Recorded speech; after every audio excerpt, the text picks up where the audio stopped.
In a world where silence could mean death, one woman's courage defied the odds, risking everything to save her people. Her story, marked by sacrifice and divine timing, continues to echo through the ages. What would you do if the fate of millions rested in your hands? King Xerxes of Persia stood at the center of his grand hall, a feast unlike any other laid before him. The air shimmered with gold and the smell of spiced meats, rich wines, and the finest desserts of the empire. The elite of the empire filled the room, their laughter echoing through the vast chamber as they marveled at the opulence surrounding them. It was a celebration of Xerxes' power and dominion, and the king relished in the adulation of his guests. His eyes gleamed as he raised his goblet, the sparkling wine catching the light. He was not merely a king, he was a god among men, a ruler whose empire stretched from India to Ethiopia, vast and untouchable. But as the night grew late and the revelry reached its peak, Xerxes decided that the time had come to show off the most prized jewel in his kingdom, his queen, Vashti. With a simple command, he ordered that she be brought before him, not just to display her beauty, but as a statement of his unmatched power. He wanted her to parade before the guests, an ornament to demonstrate his wealth, to flaunt the one thing that no one could challenge, his queen. Vashti, however, was not a mere decoration to be paraded around at her husband's whim. She was a woman of dignity and strength, not swayed by the intoxicating influence of power. As her name echoed through the palace halls, her response was clear, a sharp refusal to appear before the king in such a manner. The shock rippled through the court like a wave. The king's command was not only disrespected, but the very foundation of his authority seemed threatened. Xerxes, stunned by her defiance, was left speechless for a moment. The guests, sensing the king's fury, grew silent. The court was a place of obedience, and Vashti had defied that sacred rule. He turned to his advisors, seeking counsel. The weight of his embarrassment was more than his pride could bear, and they, eager to maintain his honor, offered him only one solution. Vashti must be cast aside, her title stripped, and her place in the palace forever erased. The king, feeling his authority slip, agreed to the counsel of his men, and a decree was swiftly sent out across the empire. Vashti was no longer queen, banished from the palace, never to return.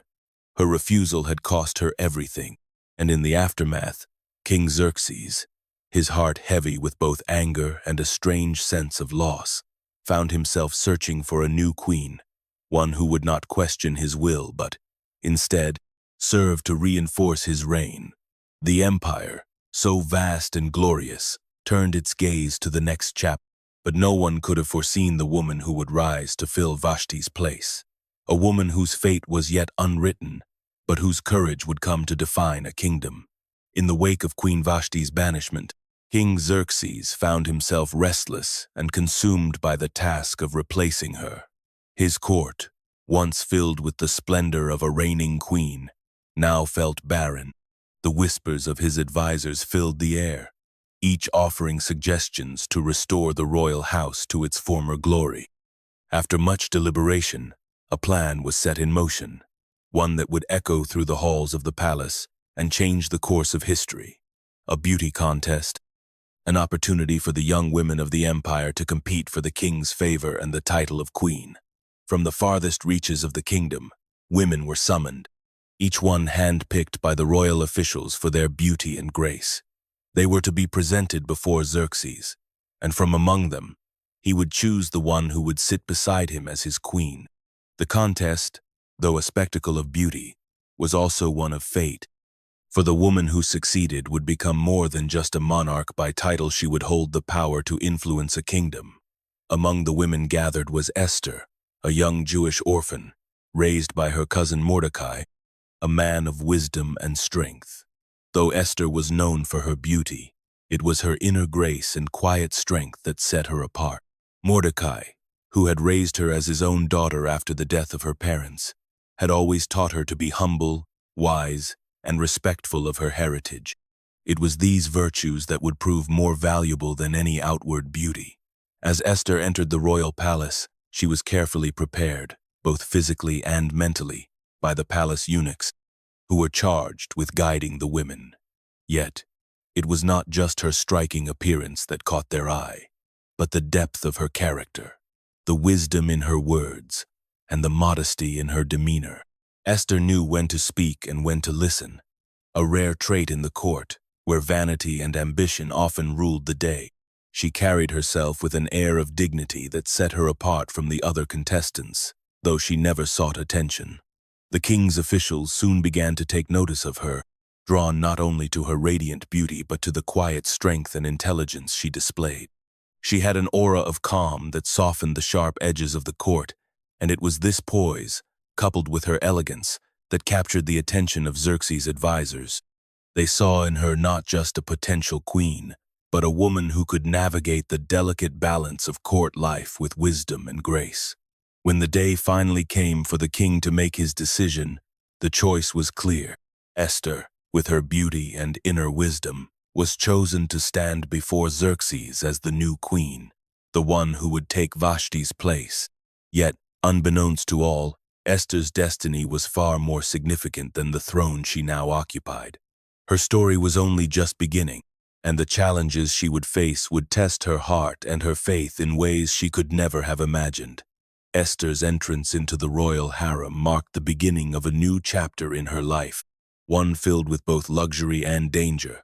The women selected for the king's contest were not merely contestants, but were now part of a group set apart, each one prepared to meet the king and prove worthy of his attention. Within the harem, Esther quickly became a figure of quiet grace. Among the many women, she was not the most flamboyant or loud, yet her beauty was undeniable. And more than that, it was her demeanor, her calm, modest nature that made her stand out.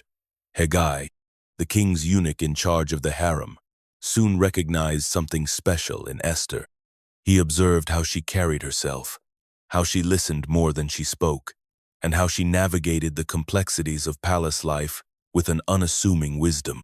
Unlike the others, who sought to impress with jewels, extravagant clothes, or flattery, Esther was humble, not out of meekness, but from a place of genuine self-assurance. Her presence was steady, her kindness genuine, and it was this that won her the favor of Haggai, who took her under his wing, ensuring she was treated with special care.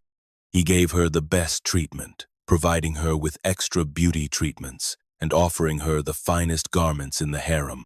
It wasn't just her outward beauty that attracted attention, but the quiet strength within her that seemed to draw people toward her. As the days passed, the other women in the harem, once united by their shared ambition, began to view Esther as a rival.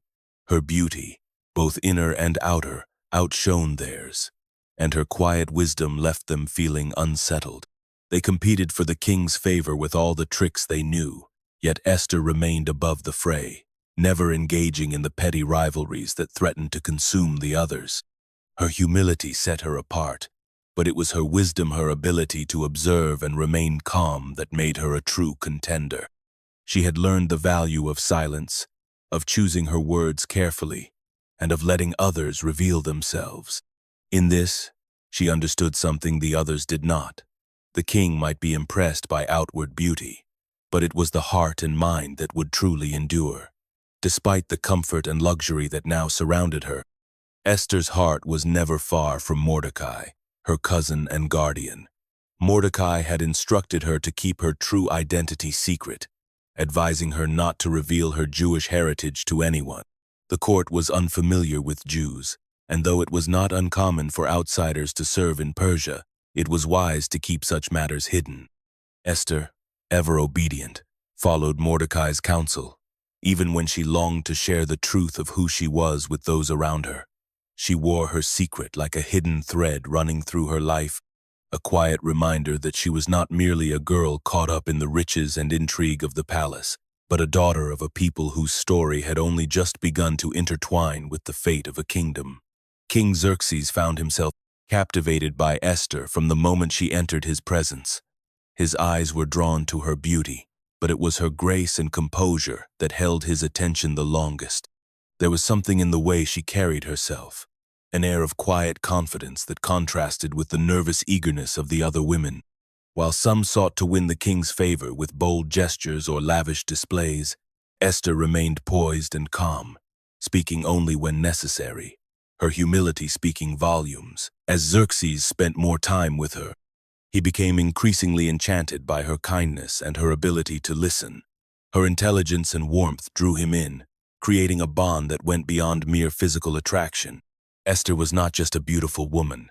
She was a woman of substance, a woman who understood the importance of quiet strength. Xerxes had known many women before, but there was something different about her, something that made him feel both at ease and deeply intrigued. In a moment of great emotion and decision, Xerxes crowned Esther as his queen, replacing Vashti, who had been banished for her defiance. The kingdom rejoiced, and the king ordered a grand banquet to celebrate the occasion. The feast was lavish, with music, dancing, and endless dishes fit for royalty.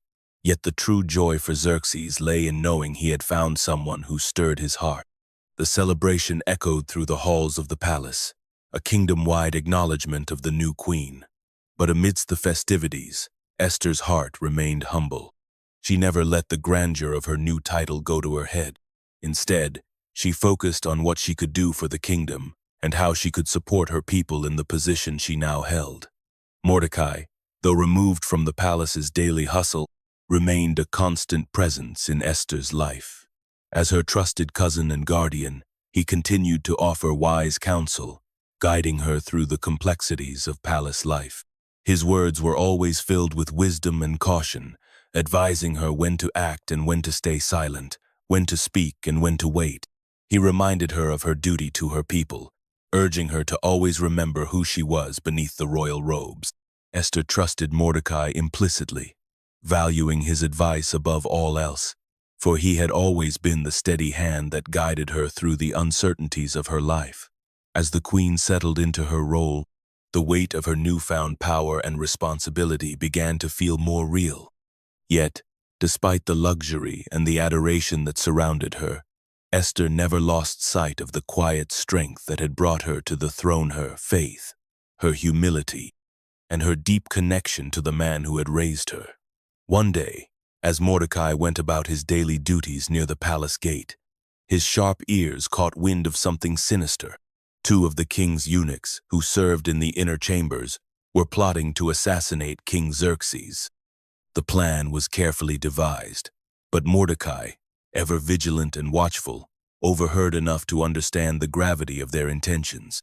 His heart raced as he realized the threat was real and the king's life was in danger. Without hesitation, Mordecai immediately sent word to Esther, his cousin and now queen. He knew that in her position, she was the only one who could act swiftly and decisively. The bond between them, one of trust and mutual respect, had always been strong, and this moment was no different. Esther, upon receiving the message, wasted no time. She immediately passed the information on to the king, ensuring that the details of the plot were made known. Her voice calm and clear, she revealed to Xerxes that Mordecai had been the one to uncover the plot, saving the king's life from certain death. King Xerxes, initially stunned by the revelation, acted with authority, ordering an investigation into the matter. The two eunuchs were swiftly apprehended, and their plot unraveled. The conspirators were hanged as a public display of justice, their lives ending in the very way they had intended for the king. The swift punishment sent a clear message throughout the palace. Betrayal would not be tolerated, and the king's life was under the protection of divine and royal justice. As the events unfolded, Xerxes made sure that Mordecai's role in exposing the plot was not forgotten. His actions, heroic in their own quiet way, were recorded in the royal chronicles, a gesture meant to honor the man who had saved the king's life. Yet, in the moment of his victory, Mordecai remained humble. He never sought the recognition that came with his actions. His loyalty to the king and to Esther was enough. For Esther, the incident was a reminder of the delicate balance of power within the palace. While she had moved into a position of unimaginable influence, she was still not immune to the dangers that lurked in the shadows of the court. But with Mordecai's guidance, she understood that no matter the peril, It was her duty to serve the king and protect her people. This moment would become a turning point in their lives, as the consequences of Mordecai's actions would soon begin to ripple through the palace, setting in motion a series of events that would change their fates forever. Haman, a man of great ambition, rose swiftly through the ranks of King Xerxes' court, his cunning and manipulative nature earning him the king's favor. Xerxes, entranced by Haman's promises and flattery, promoted him to the highest royal position, second only to himself. Haman's newfound power was intoxicating, and he basked in the adoration of those around him, relishing the respect that came with his position. His arrogance grew with every passing day, and he demanded the complete submission of all in the king's court. To solidify his status, Haman ordered that all who encountered him must bow in reverence. As he paraded through the halls of the palace, a sea of courtiers and officials complied with his demands, lowering their heads in homage to his lofty position. However, there was one man who refused to bow, one man who would not yield to the rising official. Mordecai, sitting at the gates of the palace as he had for years, stood firm. His refusal to bow before Haman was not out of spite but out of faith. As a Jew, he could not honor a man in a way that violated his allegiance to God alone. At first, Haman was unaware of Mordecai's defiance, but when the other servants informed him that Mordecai, a Jew, had refused to kneel, his temper flared. Haman's pride, already fragile from the lack of true respect he garnered, could not tolerate such insubordination. His mind began to seethe with fury at the thought of one man refusing to acknowledge his superiority, especially a mere Jew, who he believed to be beneath him. Haman's wrath grew as he realized that this defiance was not simply personal. It was rooted in Mordecai's unwavering faith. Consumed by rage, Haman devised a dark plan, one that would not only punish Mordecai but annihilate all the Jews in the kingdom. He convinced King Xerxes that the Jews were a rebellious people, disobedient to the royal authority and unworthy of the king's protection. Through flattery and manipulation, Haman secured the king's approval to issue a decree that would lead to the extermination of all Jews, young and old, on a single day. Mordecai, oblivious to the full extent of Haman's malice, continued his life as usual, unaware that his simple act of faith had set in motion a wave of destruction. Haman, now consumed with hatred, reveled in the power that the king's decree gave him. The fate of an entire people rested in his hands, and he would stop at nothing to see it carried out. Haman's hatred for Mordecai and the Jewish people festered, and in the dark corners of his mind, he began to weave a plan that would eradicate them all. His manipulation of King Xerxes was subtle but effective. Haman approached the king with false words of loyalty, claiming that there was a people within the empire who were disruptive, living by their own laws, and refusing to adhere to the king's command. He painted a picture of disobedience, one that suggested that the Jews, scattered throughout the provinces, were a threat to the very stability of Xerxes' reign. In a voice laced with feigned concern, Haman presented his solution. He would eliminate this dangerous threat, ensuring that peace and order were restored. The cost would be immense, but Haman was prepared to offer a generous sum. Without hesitation, he promised a vast amount of silver to the royal treasury, offering riches in exchange for the king's favor. Xerxes, already trusting in Haman's counsel and blinded by his ambition, agreed without question. A decree was hastily written, bearing the king's seal. On a set day, every Jew in the empire would be executed, their properties seized and their very lives erased from history. The law was sent to every province, ensuring the destruction would be swift and absolute. News of the decree spread like wildfire, reaching the farthest corners of the empire. In every city, town, and village, the Jews trembled in fear, uncertain of what the future would bring. The weight of the king's words settled heavily upon the land, leaving despair in its wake. When Mordecai heard of the decree, his heart broke. The calm that had once graced the Persian Empire was now shattered. He tore his clothes in sorrow and clothed himself in sackcloth and ashes, a sign of mourning that no one could ignore. He stood at the palace gates, crying out for justice. His grief, a public display of the calamity that was soon to befall his people. Unable to stay silent, Mordecai sent word to Queen Esther, urging her to act. He implored her to go to Xerxes, to beg for the lives of the Jews, to reveal her true identity, and to speak on behalf of her people. But Esther, frightened by the enormity of the task, hesitated. The law was clear.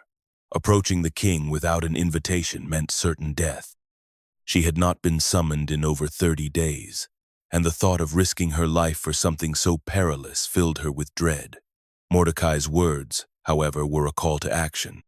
He reminded her that her position in the palace was not merely for her own safety but for a greater purpose. If she remained silent, he warned, help would come from another place, but Esther's family and people would perish. The weight of his words pressed heavily on her heart, and she realized that this was no longer just a matter of personal survival, but of saving the lives of countless innocents. Mordecai's words came to Esther like a quiet but undeniable force. She had spent years in the royal palace, wrapped in luxury and protection, yet now she was called to step into the shadows of something far greater than her own security. As news of the king's decree spread, the weight of it all fell upon her like a storm. Her people, her family, were about to be annihilated, and she was the queen. But there was one catch. She had not been summoned by Xerxes in over a month. To approach the king without an invitation was to risk death, and the law of the land was unforgiving. Esther, though courageous in her own right, could not deny the fear that gripped her. The palace, her sanctuary, suddenly seemed like a prison. The uncertainty of her position, her status as queen, and her hidden Jewish identity began to weigh heavily on her heart. Could she truly approach Xerxes?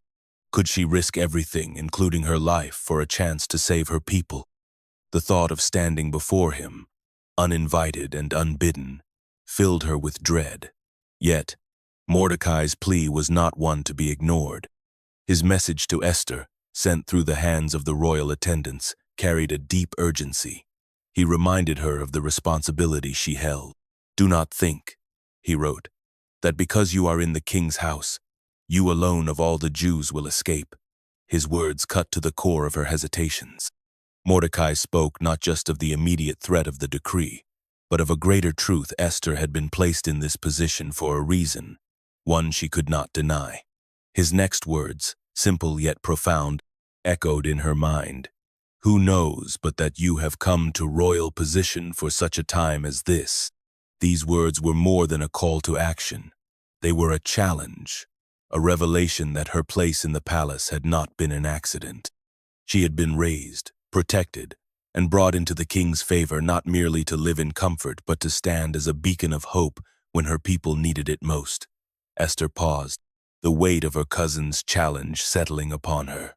This was not merely a plea for mercy, it was a call to rise above fear, to step into the very purpose of her life. She had been chosen, not by chance but by divine design. Perhaps, she thought, this was the moment she had been prepared for, even if she could not fully understand the path ahead. Her heart steadying, Esther sent a message back to Mordecai, her resolve beginning to take form. She would not shrink from the challenge. Instead, she would call upon the courage that had brought her this far. She would go before the king, and if she perished, she would perish. Yet she knew, deep within, that this was a moment she could not let slip by. Esther's heart was heavy as she considered the weight of the decision before her. She had resolved to go before King Xerxes, risking her life to plead for the salvation of her people. But she knew that her courage alone would not be enough. In this moment, more than ever, she needed the strength and guidance of God. She understood that her fate and the fate of the Jews was not in the hands of a king, but in the hands of a higher power. She called for her attendants and sent word to Mordecai with a directive that would span beyond the walls of the palace. For 3 days, she would fast and pray, seeking God's mercy and favor. She would not eat or drink, and neither would her servants. The palace would be silent, save for the prayers rising from her heart. She would not rely on her beauty or wisdom, but on the God who had brought her to this moment. But Esther did not make this decision alone. She knew that her strength would be found not only in her private prayers, but in the collective prayers of her people. She sent word throughout the city of Susa, calling on the Jews to join her in this sacred fast. "Gather all the Jews in Susa and fast for me," she instructed. "Do not eat or drink for 3 days and nights. I and my attendants will do the same, and after the fast, I will go to the king." Esther's voice trembled as she spoke, but the gravity of her words held a quiet power. She understood that her mission was not just a matter of royal decree, it was a battle of life and death for her people. And though she had once feared the risks of approaching the king, now she feared only the thought of failing them. For 3 days, the entire Jewish community in Susa would fast. Esther knew the significance of their collective prayer. The weight of their faith would carry her before the king, where she would lay bare the truth, hoping that Xerxes' heart would be softened, that his ear would be open, and that the mercy of God would guide her words. As the days of fasting and prayer passed, Esther remained in quiet solitude. In the depths of her heart, she found peace, knowing that this decision, though fraught with peril, was hers to make. She was no longer just a queen in a palace. She was a woman chosen for a purpose that transcended her fear. And with God's help, she would stand before Xerxes, prepared to speak on behalf of her people, trusting that divine intervention would be her strength. Esther's heart raced as she stepped from the familiar safety of the palace chambers. The time had come. Her 3 days of fasting and prayer had strengthened her, but the fear still gripped her soul.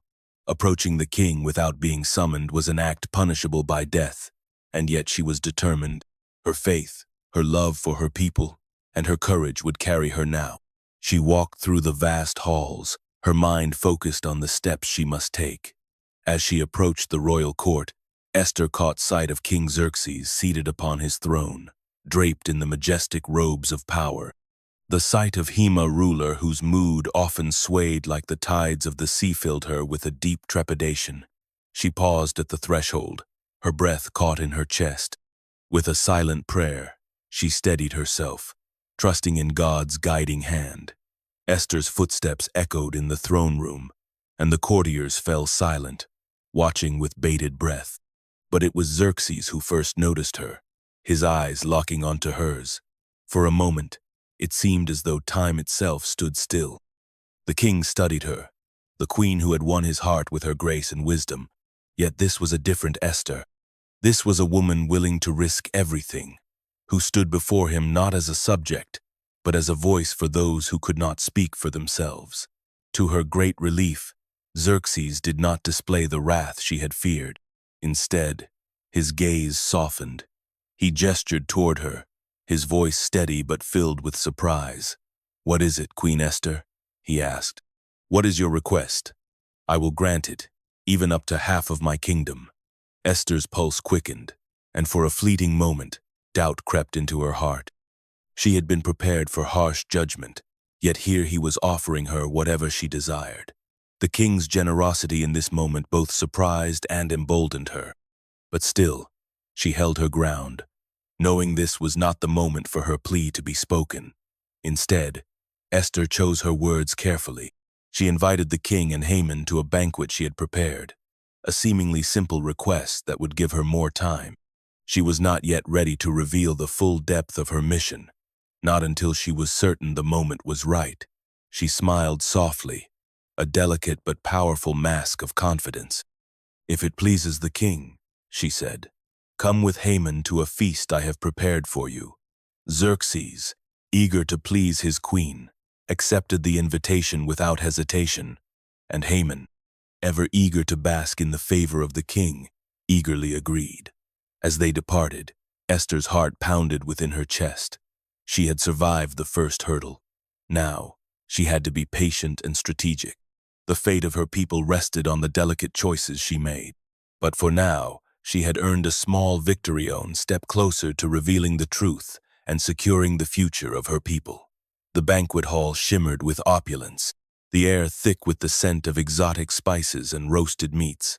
Esther, her heart beating faster with each passing moment, looked around at the grand spread she had ordered for the king and Haman. Every detail had been carefully chosen to honor the king, yet her mind was focused on a far more important matter. This feast was not just to satisfy their hunger, but to create an opportunity, a moment where she might gain favor and learn more about the king's heart, all while drawing closer to the critical request she needed to make. As Xerxes and Haman entered, their presence commanded the room. The king, regal in his splendor, greeted Esther with warmth, his earlier kindness still lingering in his eyes. Haman, though pleased to be in the king's favor, was oblivious to the quiet tension that hung over the gathering.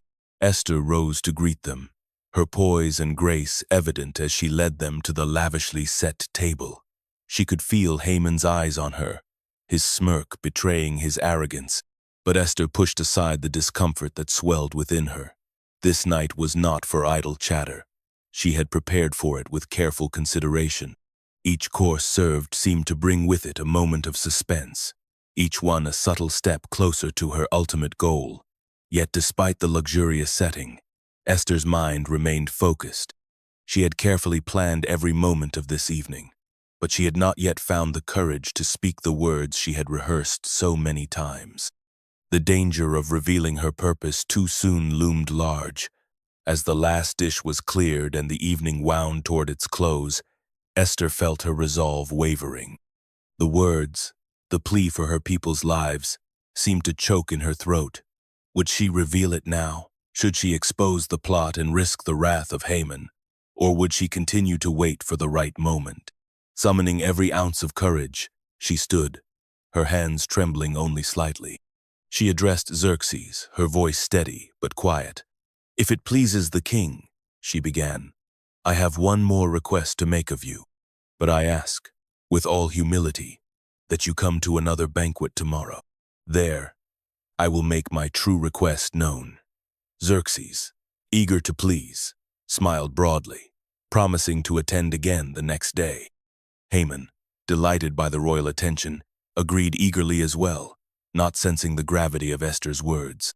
The evening came to a close, and Esther watched as they left the hall, her heart heavy with both relief and the burden of the truth she had yet to reveal.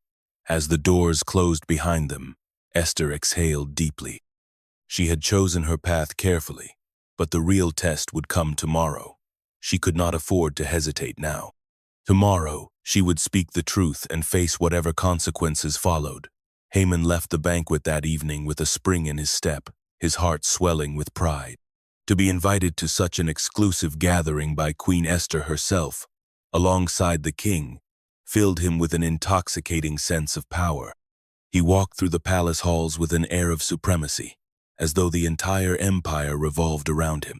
His mind buzzed with the recognition and honor bestowed upon him, imagining the many accolades and further advancements that would surely follow. He had made his mark, and nothing could stop him now.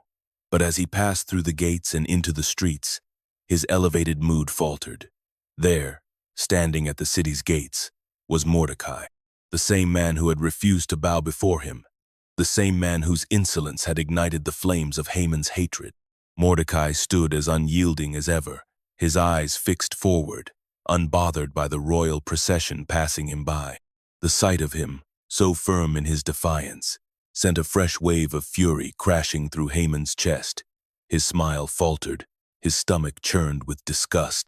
The joy he had just felt evaporated, replaced by a simmering rage that boiled beneath his skin. Mordecai's refusal to bow had been the spark that set off his desire for revenge, and now, seeing him again, it was clear that nothing had changed. Mordecai still rejected him, still defied his status and authority. The insult was unbearable, and it twisted Haman's mind, feeding a hunger for retribution that grew with every passing moment. Unable to contain his fury, Haman stormed back to his home, where his wife and friends awaited him. His mood was dark, and they could see it in his face. He paced the floor, fists clenched, speaking through gritted teeth. "That Jew, Mordecai. He refuses to bow before me again. I have done everything, been given everything, and still he dares to defy me." His wife, Zeresh, and his advisors listened intently as Haman continued, his words punctuated by angry gestures, I cannot live with this insult, this mockery. I will not stand for it. His eyes blazed with anger as he spoke, the power of his position clouding his judgment. He raged on, his voice rising, until the idea hit him a dark, twisted solution to his problem. I will build a gallows, he declared. A gallows tall enough for Mordecai to hang from, to show him that no one can defy me. Zeresh and the others nodded, though some of them exchanged wary glances. They saw Haman's anger had already gone too far, but they did not dare speak against him. Yes, they agreed. It is the only way to make sure he knows his place. Haman's eyes gleamed with satisfaction as the plan began to take shape in his mind. His arrogance and pride had reached a dangerous peak, and in that moment it seemed nothing could stand in his way. You are now going to write this chapter. Make it max 500 words long. Do not include bullet points or chapter heads. Make sure to write in the same tone and writing style as example. The night before Esther's second banquet, the quiet of the palace seemed unusually oppressive, as though the very air was heavy with anticipation. King Xerxes lay in his bed, restless and unable to sleep. His mind, usually at ease after a day's affairs, now churned with thoughts he could not settle. He tossed and turned, the silence of the night amplifying his unease. The weight of recent events, the upcoming banquet, the uncertainty of his queen's request, and the tension surrounding Haman kept him awake, his thoughts swirling in disarray. Frustrated and seeking distraction, Xerxes called for one of his servants. "Bring me the royal chronicles," he commanded. The royal records, kept in meticulous detail, often offered a sense of calm and perspective, reminding him of the past and the many events that had shaped his reign. Perhaps, he thought, the familiar rhythm of reading would allow him to find rest. A servant quickly brought forth the scrolls and began reading aloud from the royal records. As the servant's voice filled the room, recounting the events of the kingdom, Xerxes listened absently at first, his mind still heavy with worries. But then, a particular passage caught his attention. It was the account of the time when Mordecai, a humble Jew who sat at the king's gate, had uncovered a plot to assassinate Haman assassination that had been foiled thanks to Mordecai's quick thinking and loyalty. The conspirators, 2 palace eunuchs, had been caught and executed, but the king had never taken the time to properly reward Mordecai for saving his life. The words echoed in Xerxes' ears, and the realization struck him sharply.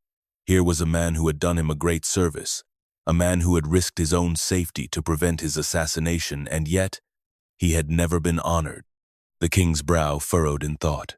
How could he have let such an important deed slip through the cracks of his court? The more Xerxes considered it, the more he felt a deep sense of regret. Mordecai, who had done something so noble, had been overlooked. Xerxes' heart stirred with a sense of justice. This wrong needed to be righted. As the servant finished reading, the king rose from his bed, his decision made. Mordecai, he muttered to himself, must be honored. The next day, the king would see to it that Mordecai received the recognition he deserved, a public acknowledgement of his loyalty and bravery. The king's heart, once burdened with restless thoughts, now carried a sense of resolve. He would not let the opportunity pass again. Tomorrow, Mordecai would be honored, and the king would make sure that no one forgot the man who had saved his life. The morning light had barely touched the walls of the palace when Haman was summoned to the king's chamber. His heart swelled with pride at the thought of the royal invitation, his mind already swirling with ideas of how his greatness might be further exalted. Just the day before, he had left the banquet in high spirits, intoxicated by the king's favor and his own sense of power. He had no doubt that this new summons would lead to even greater glory. When Haman entered the room, King Xerxes greeted him with an air of mystery, his eyes thoughtful, yet distant. "Haman," the king said, "what should be done for the man whom the king delights to honor?" Haman, sensing a personal accolade in the king's words, allowed a smug smile to play across his face. Surely, the king was referring to him. He had risen through the ranks, amassed wealth, and enjoyed Xerxes' favor more than anyone.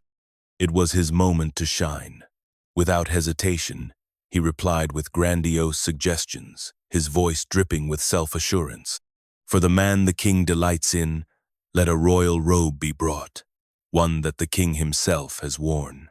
Let a horse be provided, one upon which the king has ridden, with a crown placed upon his head. Let the man be dressed in the finest garments and paraded through the streets by a trusted noble, proclaiming before all that this is the man whom the king delights to honor. Haman's words rang out, filling the room with the echoes of his own imagined glory. He could see it now himself, in royal garments, riding the king's horse, receiving praise from all corners of the empire. The thought of it thrilled him. But then, in a voice colder than he had expected, the king spoke again, shattering his daydreams. Make it so for Mordecai the Jew who sits at the king's gate. Let nothing fail of all that you have spoken. The room seemed to close in around Haman, his breath catching in his throat. Mordecai, the very man who had refused to bow to him, who had insulted his honor, was to be the recipient of the king's favor. The cruel irony burned in Haman's chest. How could it be? The thought of parading Mordecai, the humble Jew, through the streets in royal garments was almost too much to bear. Haman stood frozen for a moment, struggling to maintain his composure. His mind raced, searching for a way to escape this humiliation, but there was none. The king had spoken, and the command was final. His face flushed with frustration and shame. Haman had no choice but to obey. He swallowed his pride and nodded stiffly. "As you command, O king," he managed, his voice tight with rage. That day, Haman was forced to lead Mordecai through the streets, his humiliation paraded before the very people he sought to impress. The weight of his own plans collapsing around him was a bitter reminder that the king's will, not his own, held sway in the palace. The second banquet unfolded with all the grandeur of the first, but beneath the gilded surface, tension thickened the air. Esther had carefully orchestrated every detail. The wine flowed freely, and the room shimmered with opulence. Yet, despite the laughter and the clinking of glasses, Esther could feel the weight of the moment pressing against her chest. This was no mere feast. It was the culmination of a plan that had taken all her courage to enact. King Xerxes, ever the gracious host, leaned forward with a gleam of anticipation in his eyes. "What is your request, Queen Esther?" he asked again, his voice warm, filled with genuine curiosity. "Whatever it may be, it shall be granted to you, even if it is half of my kingdom."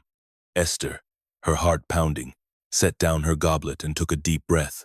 The time had come. This moment, which had hovered in the shadows since her first appearance in the palace, could no longer be delayed. With quiet determination, she stood, her regal presence commanding the attention of all who were gathered.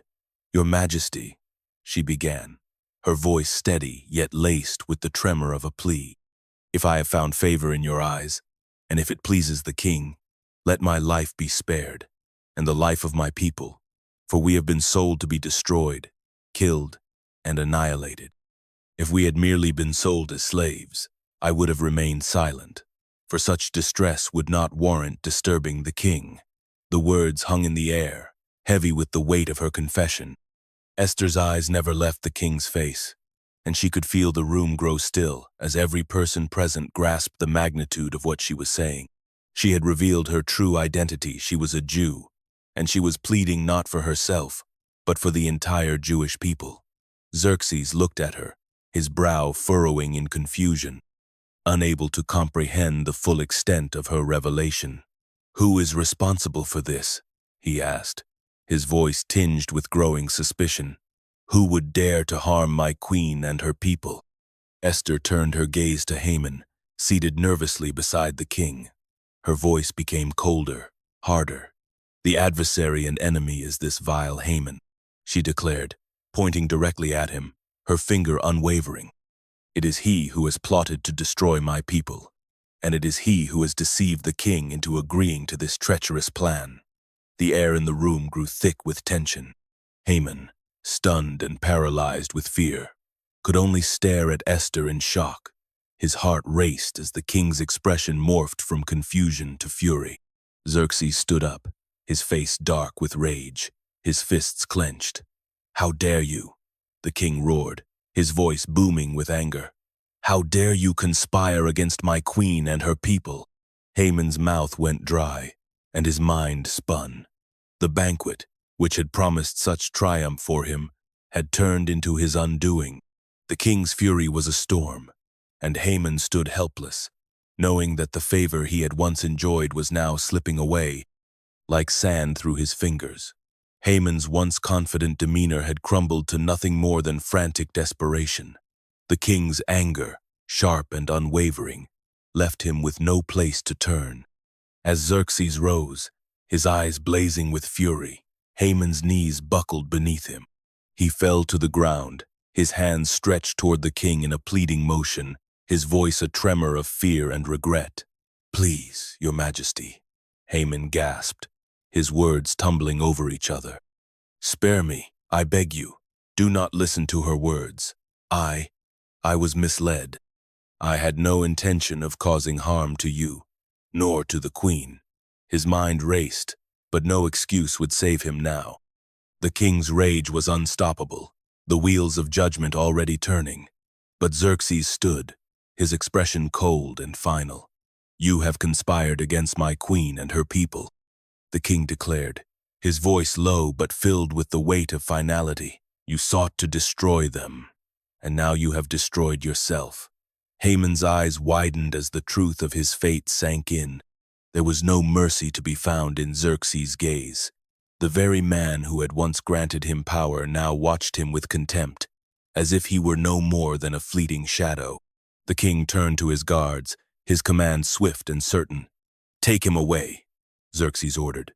As Haman was led away, his cries echoed through the palace halls, but no one listened. His fate had been sealed, and the gallows he had built for Mordecai stood as a testament to his cruelty and arrogance.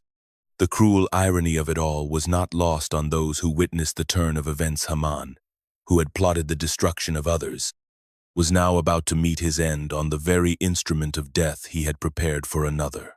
The moment came swiftly, and Haman was hanged on the same gallows that had been built for Mordecai. The execution was carried out without hesitation, a swift end to the man whose ambition had led him to sow chaos and destruction across the kingdom. His fall was as dramatic as his rise, a stark reminder of the consequences that awaited those who sought to misuse power for their own evil ends. As the sun set over the city of Susa, there was a sense of finality. The people, who had once trembled in fear of Haman's power, now saw the justice of the king unfold. His reign of terror had ended, and his name, once whispered in fear, would now be remembered only in the context of his downfall. The king's judgment had been just, swift, and absolute. King Xerxes, his heart still heavy from the events that had transpired, sat in his throne room, his mind turning over the fate of the Jews who had once been condemned to annihilation. The shadow of Haman's plot had cast a long and oppressive gloom over the empire. But now, in the wake of the wicked man's downfall, it was time to set things right. The king knew that the decree Haman had sealed was irreversible, but he could still offer hope to those whose lives had been threatened. With a determined hand, Xerxes called for his scribes. The royal seals were brought forward, and with a firm stroke of the king's pen, a new decree was written.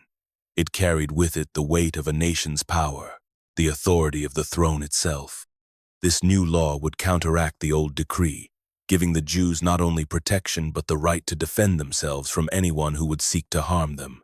No longer would they be subject to the whims of a malicious plot. The decree was clear. Those who stood against them would be met with the might of the king's soldiers. Mordecai, too, stood at the king's side during this moment, his once hidden identity now fully recognized and revered. The king had seen in him the very spirit of justice and wisdom, qualities that had earned him favor. In a public ceremony, Xerxes elevated Mordecai to a high position within the royal court, granting him the authority and power to oversee the execution of the new decree.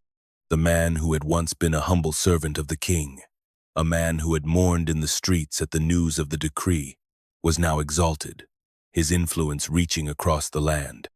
His rise was a testimony to the king's recognition of truth, of loyalty, and the ability to act in the face of danger. The Jews throughout the empire received the king's new decree with overwhelming joy. What had once been a sentence of death was now transformed into a chance for survival and, in many cases, victory. Word spread quickly throughout the provinces, and celebrations began to erupt in the streets of Susa and beyond. The people who had been on the brink of despair now stood tall, knowing that they had been given the means to protect themselves. Their hopes were renewed, their faith in the king restored. Esther, now standing beside her cousin Mordecai in this newfound triumph, could hardly believe the turn of events. What had seemed impossible just days before her people's destruction was now the cause for celebration, a victory over fear and darkness. It was a moment of deliverance, one that would forever be etched in the annals of the kingdom's history. The joy of deliverance rippled through the land, and the people who had once trembled in fear now rejoiced in their newfound freedom. Esther, Mordecai, and the Jews of the empire celebrated with a heart full of gratitude, knowing that what had seemed like certain destruction had been miraculously turned into victory.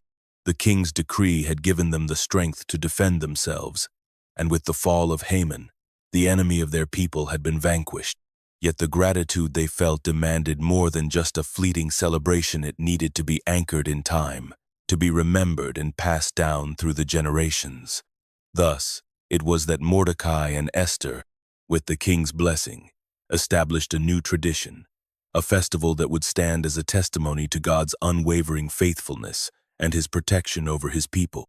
This festival would be called Purim, a name derived from the lot that Haman had cast to determine the day of the Jews' destruction. It would be a day of feasting, joy, and giving gifts to one another, a day of remembrance, for through God's providence, they had been spared from annihilation. Purim became more than just a celebration. It became a sacred moment in the life of the Jewish people, an opportunity to reflect on the divine intervention that had brought them from the brink of death to a place of life and prosperity. The Jews of Susa and across the empire, from the farthest corners of the kingdom to the smallest villages, began to commemorate this day annually. It was a time to gather with family and friends, to share in the abundance that God had provided, and to remember that their survival was not by their own hand, but by His. The story of Esther, from her courage to her wisdom, from her obedience to the God who had placed her in the palace for such a time as this, was told again and again. Fathers recounted her bravery to their children, and mothers spoke of how God had answered their prayers through the queen's actions. The details of how Mordecai had uncovered the plot to assassinate the king, how Esther had risked her life to save her people, and how the evil plan had been turned back on Haman were retold as a reminder of how God's justice had prevailed. In every corner of the Jewish world, the story of Purim was passed down, ensuring that every generation would know the power of God's deliverance.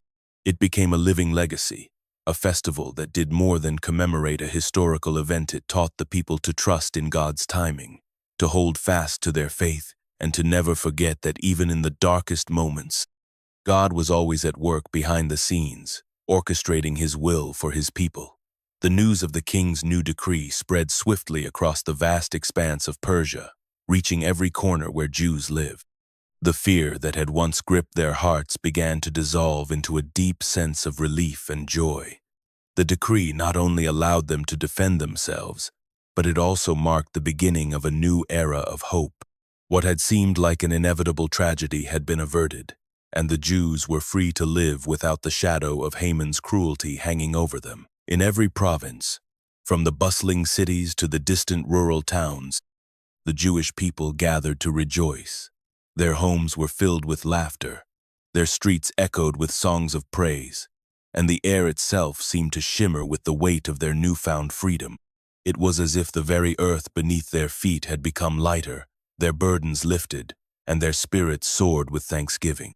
Mordecai and Esther, the heroes of their deliverance, stood at the heart of this celebration, their faces radiating with the satisfaction of knowing that they had been instruments of God's salvation. Esther, the queen who had risked her life for the sake of her people, was honored as a courageous leader, a beacon of hope.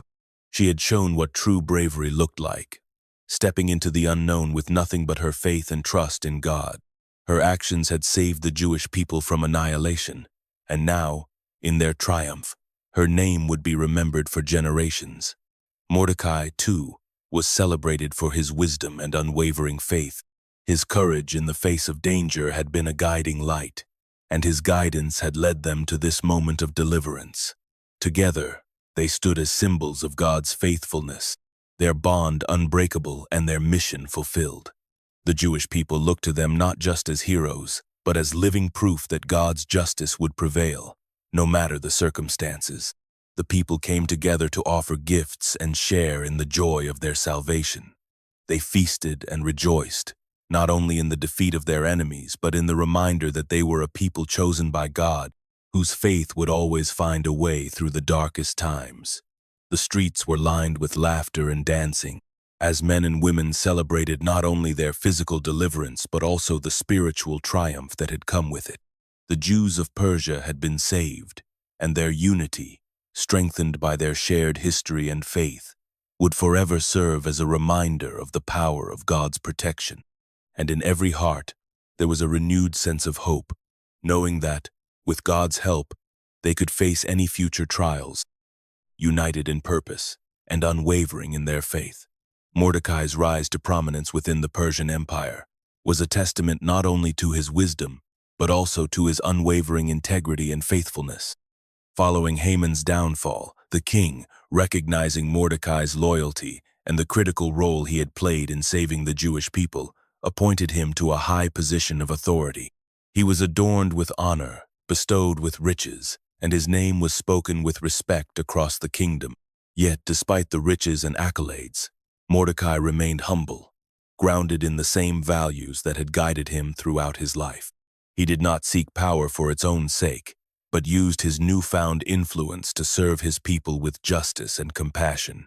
Under Mordecai's leadership, the Jewish people found not only safety but a renewed sense of purpose. They flourished in their communities, finding opportunities for trade, work, and education that had once been denied them. They were no longer bound by fear or oppression, but were able to build prosperous lives and contribute to the wider empire.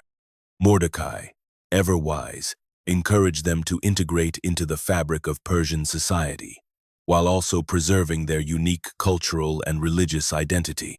His leadership provided them with both the freedom to live as they wished and the wisdom to navigate the complexities of their new position within the empire. The Persian Empire itself, under Mordecai's quiet but steady influence, saw a period of peace and stability. The lessons learned from the dark days of Haman's plot had instilled a sense of justice and caution in King Xerxes' heart. The king, guided by Mordecai's counsel, enacted policies that promoted unity and fairness across his vast kingdom. Where there had once been division, there was now cooperation. Where there had been fear, there was now trust. Persia thrived under this leadership, and the echoes of the Jewish people's salvation reverberated through every corner of the empire, bringing peace not just to them but to all. Mordecai's wisdom extended beyond the political realm. He taught the Jewish people to never forget their roots, to remember their faith, and to always rely on God's providence, no matter how prosperous or powerful they became. He led by example, displaying humility even in the face of great honor. His reputation as a man of integrity spread, not only within the Jewish community but across the empire. Kings, princes, and nobles alike sought his counsel, and Mordecai's reputation as a just and wise leader became the cornerstone of his legacy. In his time, Mordecai ensured that the Jewish people were not only safe but were thriving as part of a larger, peaceful world. His leadership was not marked by grandiose displays of power, but by quiet strength and a deep commitment to his people and his faith. Under his guidance, the Jewish people flourished, their future brighter than ever before. As queen, Esther wielded influence far beyond the opulence of her royal chambers. She understood the weight of her position and used it not for personal gain, but as a platform to advocate for the Jewish people. Her compassion, grace, and quiet strength had earned her the respect of King Xerxes, and she continued to walk a delicate balance of royal duties and her deep, unwavering loyalty to her heritage. Though she had once kept her identity hidden, her loyalty to her people was no secret now. She was determined that the events of the past, the threats and the dangers they had endured, would never be forgotten, and that the Jews in Persia would continue to live in peace and security. Esther worked closely with Mordecai, who had become a trusted advisor in the royal court. Their bond was one of shared purpose and quiet strength, each complementing the other in their efforts to protect their people. Mordecai's wisdom and leadership continued to guide them, and Esther's royal position provided them with access to the most powerful forces in the empire.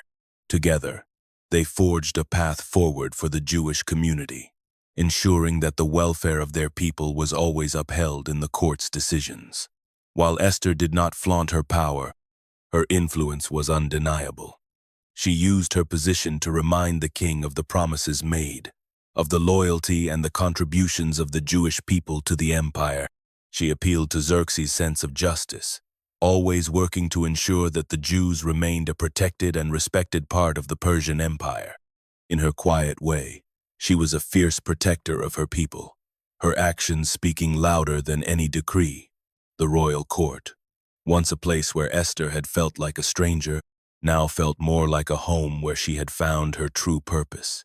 She navigated its intricacies with grace, often advising Xerxes on matters of governance and policy, ensuring that Jewish interests were protected. Though the king did not always see her influence in the same light as Mordecai, he trusted her judgment, and Esther's counsel played a crucial role in shaping the kingdom's policies toward the Jews. Though she was queen, Esther never lost sight of her roots. She remained humble, her loyalty to her people unwavering. Every decision she made was tempered with the knowledge that she had a responsibility not only to the throne but to the community she represented. Together with Mordecai, Esther ensured that the Jewish people were not just survivors but thrivers, secure in their place within the empire. Their work together was not just about survival, but about the promise of a future where their faith could flourish, unimpeded by the fears of persecution that had once overshadowed their lives. Haman's once glorious influence in the royal court quickly evaporated, leaving only the bitter remnants of his treachery. His name, once celebrated with honor by King Xerxes, now carried a shadow of shame that lingered over the palace. The king's swift action against Haman and his evil deeds had not only marked the fall of an ambitious man, but also symbolized the purification of the court. The palace, once tainted by his manipulations, began to cleanse itself of the stain he had left behind. The royal officials, who had once been fearful of Haman's power, now worked diligently to ensure that his legacy was wiped from the history of the empire. His estates were confiscated, his wealth dissipated, and his name erased from all royal records. What had once been a symbol of his high rank and influence became a mere afterthought. The plans he had devised for the extermination of the Jews, once gleaming with the promise of victory in his eyes, were now seen for what they truly were: the plots of a man driven by arrogance, greed, and malice. Esther and Mordecai, who had borne the weight of Haman's cruelty, found justice in his fall. The court officials who had once cowered under his reign now openly denounced his actions. The memory of Haman's designs to destroy an entire people, his ultimate betrayal of the king's trust, was recast as a cautionary tale. His house was purged, not only of his material wealth but of all traces of his ambition. Every corner of the palace was scrubbed of his influence, ensuring that no future ruler could ever fall under the spell of his manipulations again. The people of the empire, too, felt the shift. Haman's name was whispered only in contempt, a reminder of the evil that had nearly overtaken the kingdom. Where once his words had carried weight, now they were nothing but empty echoes. His removal from the palace was not just a personal downfall, but a purging of the very atmosphere he had polluted with his scheme. Those who had once feared him now found freedom in his absence. As Haman's influence was eradicated from the royal court, the legacy of his evil plots faded into the shadows, replaced by the hope and prosperity that had been rekindled under Esther and Mordecai's leadership. The kingdom, once on the brink of destruction, now moved forward with renewed purpose. The Jews, who had been on the verge of annihilation, found not only survival, but a promise of a bright future, one built on justice, faith, and the triumph of good over evil. Haman's legacy, once a looming threat, was erased from the annals of history, and with it, a new chapter of peace and harmony began to unfold. Mordecai's wisdom became a guiding force within the royal court, as he earned the trust of King Xerxes through his thoughtful counsel and commitment to justice. His reputation as a man of integrity and reason spread throughout the palace, and the king often sought his advice on matters of governance, knowing that Mordecai's perspective was rooted in fairness and the well-being of the people. His approach was always balanced, seeking not only to advance the king's interests, but to uphold the principles of righteousness that would bring peace and prosperity to the empire. Though his position was one of great influence, Mordecai never allowed power to cloud his judgment. He remained humble, loyal to the king, and committed to the empire's success, never forgetting the responsibilities he bore. His advice often revolved around ensuring that justice prevailed in all matters, whether they concerned the welfare of the common people or the integrity of the royal administration. He worked tirelessly to create a governance system that was fair and compassionate, knowing that the true strength of the kingdom lay in the harmony of its people. Mordecai's loyalty to Xerxes was unquestionable, but his heart always remained with his fellow Jews. As he gained influence, he used his position to protect and care for his people, ensuring that they were not only safe but also respected within the empire. He advocated for the fair treatment of the Jews, securing their place within the kingdom and ensuring that their rights were upheld. Mordecai's loyalty to both the king and his people made him a bridge between two worlds, a symbol of hope and unity for the Jewish community. Through his leadership, the empire began to flourish in peace. His counsel helped steer the king away from dangerous decisions, bringing stability to the realm. Mordecai's presence in the court was a reminder that wisdom and compassion could guide even the most powerful rulers. His influence did not come from greed or ambition, but from a genuine desire to make the kingdom a better place for all its citizens. Though his role as a royal advisor was crucial, Mordecai never lost sight of the true purpose of his position: to protect the vulnerable and to stand up for justice. His actions were never driven by personal gain, but by the conviction that governance should be rooted in fairness, peace, and the well-being of all people, regardless of their status or background. In the years that followed, Mordecai's wisdom in governance would continue to be a shining example for generations, both in the Persian Empire and among the Jewish people who looked to him as a leader who had guided them through a time of great peril and into a future filled with hope. Under Mordecai's wise leadership, the Jewish people in Persia began to flourish once again, their strength drawn from a newfound unity that bound them together in the face of adversity. Having been through the threat of annihilation and now living in a land where they had faced great trials, they learned to rely not only on each other but also on the enduring faith they had in God. Mordecai's guidance was not merely political but deeply spiritual, as he encouraged his people to hold fast to their heritage and remember the strength they found in their covenant with God. This unity was not just a matter of survival but also a spiritual rebirth for the Jewish community. Their faith, which had once been tested by Haman's decree, was now reaffirmed. The Jews remembered how God had worked through Esther to deliver them from the brink of destruction, and this miracle became a cornerstone of their collective identity. As they came together in their communities, there was a renewed sense of purpose, of belonging, and of divine favor. They no longer lived in fear, but with a resolute spirit, drawing strength from the lessons of the past and from the leadership of Mordecai. Mordecai, too, took great care to remind the Jewish people of their heritage, urging them to stay true to their traditions. He encouraged them to maintain their identity, to observe their laws and customs, and to pass down their faith to future generations. It was a time of reflection, a time to honor God's faithfulness and to stand firm in the promises made to their ancestors. Mordecai's teachings were simple yet profound: to trust in God, to honor their history, and to support one another as a people. The unity of the Jewish people under Mordecai's guidance created an unshakable bond, and they began to see the fruit of their collective strength. Their resilience grew with each passing day as they rebuilt their lives and their communities. They became a people united not just by shared ancestry, but by shared conviction and purpose. Through their solidarity, they found a new strength that no decree or enemy could break. In the years that followed, the Jewish people in Persia prospered. Their faith in God remained at the center of their lives, and they continued to honor their traditions. The unity that had been forged in the furnace of trial became their greatest strength. It was a strength that came not from power or position, but from their unwavering belief that, no matter the circumstances, they were a people chosen by God, united in His purpose, and guided by His hand. Their collective faith became a testament to the power of unity, resilience, and trust in the divine plan. The Feast of Purim became an annual tradition among the Jewish people, a time of joyous celebration, deep reflection, and gratitude.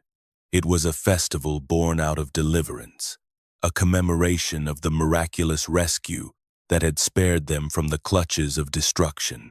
Every year, the Jews would gather to remember how Esther had risked her life to save her people, how Mordecai's wisdom had guided them, and how God's unseen hand had turned the course of history in their favor.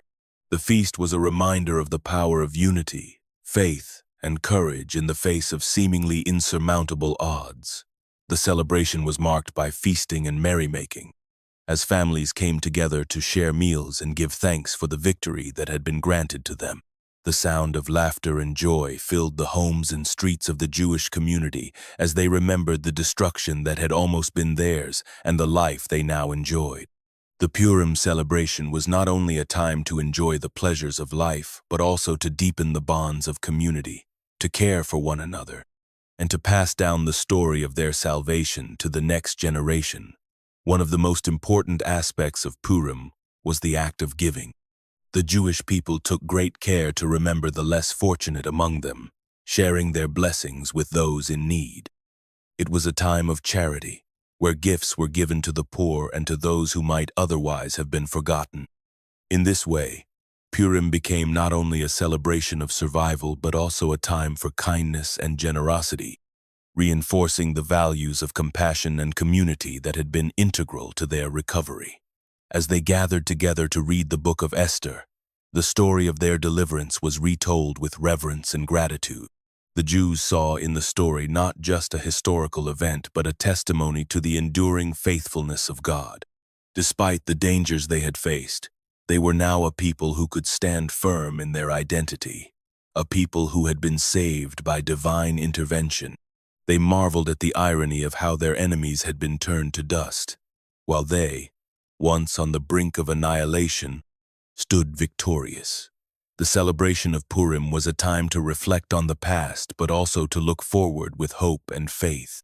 Each year, as they rejoiced, the Jewish people were reminded that, no matter the trials they faced, God's providence would see them through. Purim became not just a festival of victory, but a symbol of the enduring strength and resilience of the Jewish people, a reminder that deliverance could come when least expected, and that God's plan would always prevail in the end. Queen Esther's legacy lived on long after the events that had saved her people.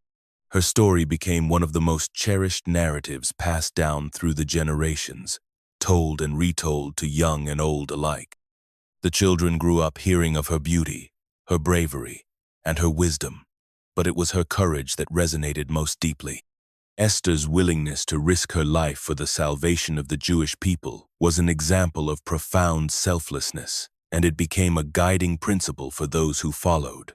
As her story spread, it served as a powerful reminder of the importance of faith, courage, and standing up for what is right, even when the cost is high. Esther was more than just a queen. She was a heroine who had faced the ultimate test of faith. Her actions had not only changed the course of history, but had also affirmed the belief that God works through people, using even the most unlikely among them to fulfill divine purposes. Her bravery in approaching King Xerxes without summons, her strength in revealing her identity, and her unwavering resolve to protect her people became a model for others who found themselves in difficult situations, unsure of how to navigate their own trials. The legacy of Esther became inextricably tied to the idea of divine providence. She had lived in a time of uncertainty, with the threat of destruction hanging over her people. Yet, through her obedience to God and her willingness to act, a divine plan had unfolded, one that not only saved a nation but demonstrated how God's timing and guidance could prevail over even the most perilous of circumstances. Her story became a testament to the fact that no matter the challenges, faith in God's plan would always lead to deliverance. As years passed, Esther's name became synonymous with bravery, and her legacy as a queen who understood the importance of standing up for justice endured in the hearts of the Jewish people. She was not merely remembered as a monarch of great beauty, but as a woman who had shaped history with her heart, mind, and spirit. Her courage in the face of uncertainty became an enduring symbol of the strength and resolve that is possible when one trusts in God's plan and acts with conviction. Through the generations, young Jews continued to learn from Esther's example. She became a figure of inspiration, reminding all who heard her story that standing for what is right and trusting in divine guidance can lead to victory, even in the most unlikely of circumstances. And in this way, Queen Esther's legacy, firmly planted in the hearts of those who followed her, continued to inspire and uplift generations to come. The kingdom of Persia entered a time of unparalleled peace and prosperity after the tumultuous events that had threatened its very foundations. Under the wise and just rule of King Xerxes, supported by his loyal advisors Mordecai and Queen Esther, the empire flourished. The tumult of the previous years gave way to a period of stability, where both the people of Persia and the Jewish community experienced a new sense of security and hope. Mordecai's influence within the royal court was undeniable, his wisdom guiding decisions that ensured justice and fairness across the kingdom. As the king's trusted official, Mordecai worked diligently to promote the well-being of all citizens, but he remained particularly attuned to the needs of his fellow Jews. Under his leadership, the Jewish people found themselves not only safe from harm but also thriving in an environment where they could practice their faith freely and with pride. Esther, too, used her position to foster peace. As queen, she continued to advocate for her people, ensuring that they were respected and treated justly in the royal court. She maintained a strong voice, speaking for her people when necessary, but also balancing her duties as the queen with her love and care for those under her protection. The Persian Empire, once plagued by fear and unrest, now saw its people flourish. Markets thrived with goods traded from all corners of the vast empire. People could walk the streets without the heavy burden of fear hanging over them. The knowledge that the Jewish community, once on the brink of annihilation, was now safe and growing was a testament to the strength of divine intervention and human courage. The Jews in Persia began to build families, communities, and businesses, their contributions adding to the empire's already vast wealth and cultural diversity. For Mordecai and Esther, this period of peace was not just a time to rest, but a time to solidify the progress they had fought so hard for. Their leadership became an example for future generations, showing how faith, courage, and wisdom could change the course of history. Under their stewardship, the Jewish people in Persia were not only saved but thrived, becoming an integral part of the empire's prosperity. Though many had once feared that the Jewish people would be erased from history, they now stood stronger than ever before. They had become a people that could never again be overlooked or oppressed. The reign of Mordecai and Esther ushered in a time of peace, a lasting testament to the enduring strength of their faith and the protection they received from God. The legacy of those years would be remembered as a golden age of peace for the Persian Empire, marked by the resilience and triumph of the Jewish people within its walls. Queen Esther's legacy endured long after the events that had saved her people from destruction. Her courage, wisdom, and unwavering faith became a beacon of hope and strength for generations to come. In the years following the victory over Haman's plot, the story of Esther was passed down through countless retellings, each one capturing the essence of her bravery and her devotion to God. Her actions were not simply a matter of personal triumph, but a symbol of divine providence, showing that God works through his people to bring about his will, even in the most perilous of circumstances. The Jewish people, both in Persia and in the lands beyond, revered Esther as a heroine. Her story was woven into the fabric of Jewish culture, inspiring those who faced adversity to stand firm in their faith, just as Esther had. She was a constant reminder that one person, no matter their status or background, could make an extraordinary difference when they trusted in God's guidance. Her courage in approaching King Xerxes uninvited, knowing the risk to her life, was particularly celebrated. Her decision to fast, to call upon God, and to act boldly for her people became a powerful example of how to face life's most daunting challenges with strength and faith. Esther's influence extended beyond the boundaries of the Persian Empire. Her story resonated with Jewish communities around the world, becoming a central part of their traditions. Each year, as Purim approached, the retelling of Esther's story brought her actions to the forefront, reminding people of the enduring power of courage and conviction. In synagogues, prayers were offered in gratitude for her, and songs were sung in celebration of her bravery. Her name became synonymous with hope, and her story was a testament to the belief that God could bring deliverance even through the most unlikely of vessels. The lasting influence of Esther also found expression in the hearts of women who looked to her as a model of strength, intelligence, and grace. Her ability to navigate the complexities of the royal court, to use her position wisely, and to act with such humility in the face of power became a guide for women seeking to find their own voices in a world that often underestimated them. Esther's example also shaped the Jewish people's understanding of providence. In the face of impending destruction, they saw how God had moved through Esther to change the course of history, and they understood that, just as Esther had been placed in the palace for such a time as this, each individual had a unique role to play in God's greater plan. In every retelling of her story, in every prayer offered in her honor, Queen Esther's influence remained a powerful reminder of God's faithfulness and the strength of a people united in purpose. King Xerxes, having witnessed the bravery and wisdom of both Esther and Mordecai, continued to hold them in high regard. Their bond had become a cornerstone of the Persian court, and their influence only grew stronger with each passing year. Xerxes, though once unaware of the depth of Esther's faith and Mordecai's loyalty, now relied on their counsel in matters both personal and political. The trust between the royal family and the Jewish people had been forged in the fires of adversity, and it remained unshaken. Esther's position as queen continued to be one of immense power, not just because of her beauty, but because of her integrity and sense of justice. She was no longer just the king's wife. She was a trusted advisor, a voice of reason in the palace, whose wisdom helped shape the decisions of the empire. Xerxes, recognizing her invaluable contributions, often turned to her for guidance, knowing that her insight into the hearts of her people and the moral compass she carried would steer him toward the right path. Mordecai, too, flourished in his newfound position. His wisdom, coupled with his deep sense of justice, earned him respect among the royal officials and the people of Persia. As a trusted advisor, he worked alongside Esther, ensuring that the welfare of the Jewish people was upheld. Under their leadership, the Jews were not only protected but elevated, their standing in the empire stronger than ever before.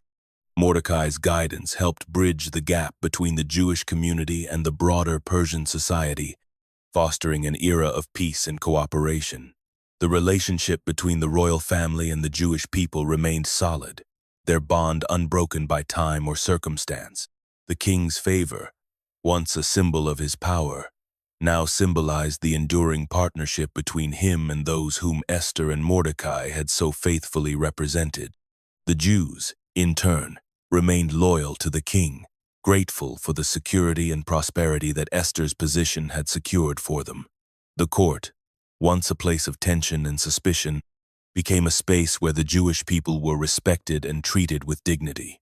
Esther and Mordecai's unwavering commitment to both their faith and their duty ensured that the Jewish people flourished in Persia. Under their leadership, the Jewish community experienced a period of stability, prosperity, and peace, with the royal court standing as a testament to their courage, loyalty, and unyielding trust in divine providence. Their story, one of redemption and favor, would be passed down for generations, a living testament to the power of faith, resilience, and the lasting impact of a righteous heart. Mordecai's influence grew far beyond the walls of the royal court. As a leader, his wisdom became a beacon for those who sought guidance, not only within the Jewish community but also throughout the Persian Empire. His lessons, delivered through words and deeds, were rooted in his unshakable faith in God and his steadfast commitment to righteousness. In a world where power often tempted leaders to compromise their principles, Mordecai remained a pillar of integrity, his moral compass unwavering in the face of temptation and adversity. His teaching centered on the importance of living a life of virtue, grounded in the belief that true power comes from God alone. He often spoke of the necessity of courage in times of trial, reminding those who would listen that God's plans unfold even in the most difficult moments. Mordecai himself was living proof of this truth. His quiet acts of bravery, from his refusal to bow to Haman to his role in saving the king, were a testament to the power of righteous action, no matter the cost. The core of Mordecai's wisdom was his unwavering loyalty to God. He taught that loyalty to the Creator transcended all earthly allegiances. This loyalty was not blind, but rather a commitment that required discernment and courage. He believed that every action should be measured by whether it aligned with divine will. It was this loyalty that shaped his decisions and actions, whether in the court of Xerxes or in his personal life, especially in his devotion to Esther, his cousin, and the Jewish people. Mordecai also stressed the importance of integrity. Even when faced with great temptation, he often spoke about the necessity of standing firm in one's beliefs, regardless of the consequences. His own life, having witnessed the depths of deception and corruption around him, served as a reminder that one's honor and character were worth more than any fleeting advantage. To Mordecai, integrity was the foundation upon which true leadership was built. He did not seek personal gain or glory, but instead lived to honor God and protect the people entrusted to him. His teachings were not confined to the court. They spread throughout the Jewish community, carried by those who had been touched by his wisdom. Future generations of Jewish leaders would look to Mordecai as a model of righteous leadership, someone who led not by force but by example. His teachings would endure, passed down like precious heirlooms, shaping the values of a people committed to living with honor, courage, and unwavering loyalty to God.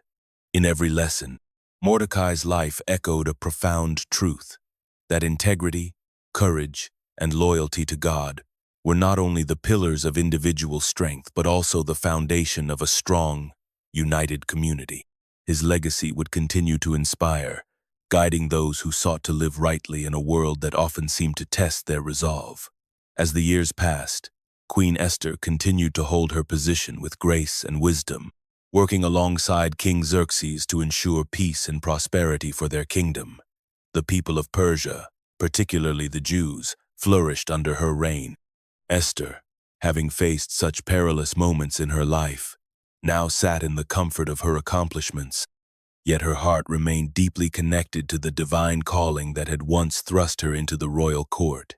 She often found herself reflecting on the remarkable journey that had led her here from a young, orphan Jewish girl in exile to the queen of an empire. At times, she would stand by her balcony, gazing over the land, contemplating the significance of her life's path. She had risked everything for the sake of her people, stepping into the court unbidden, unsure of her future, yet trusting in God's providence. Her courage had saved not just her own life, but the lives of countless others, and the impact of her actions rippled across history, transcending her own time.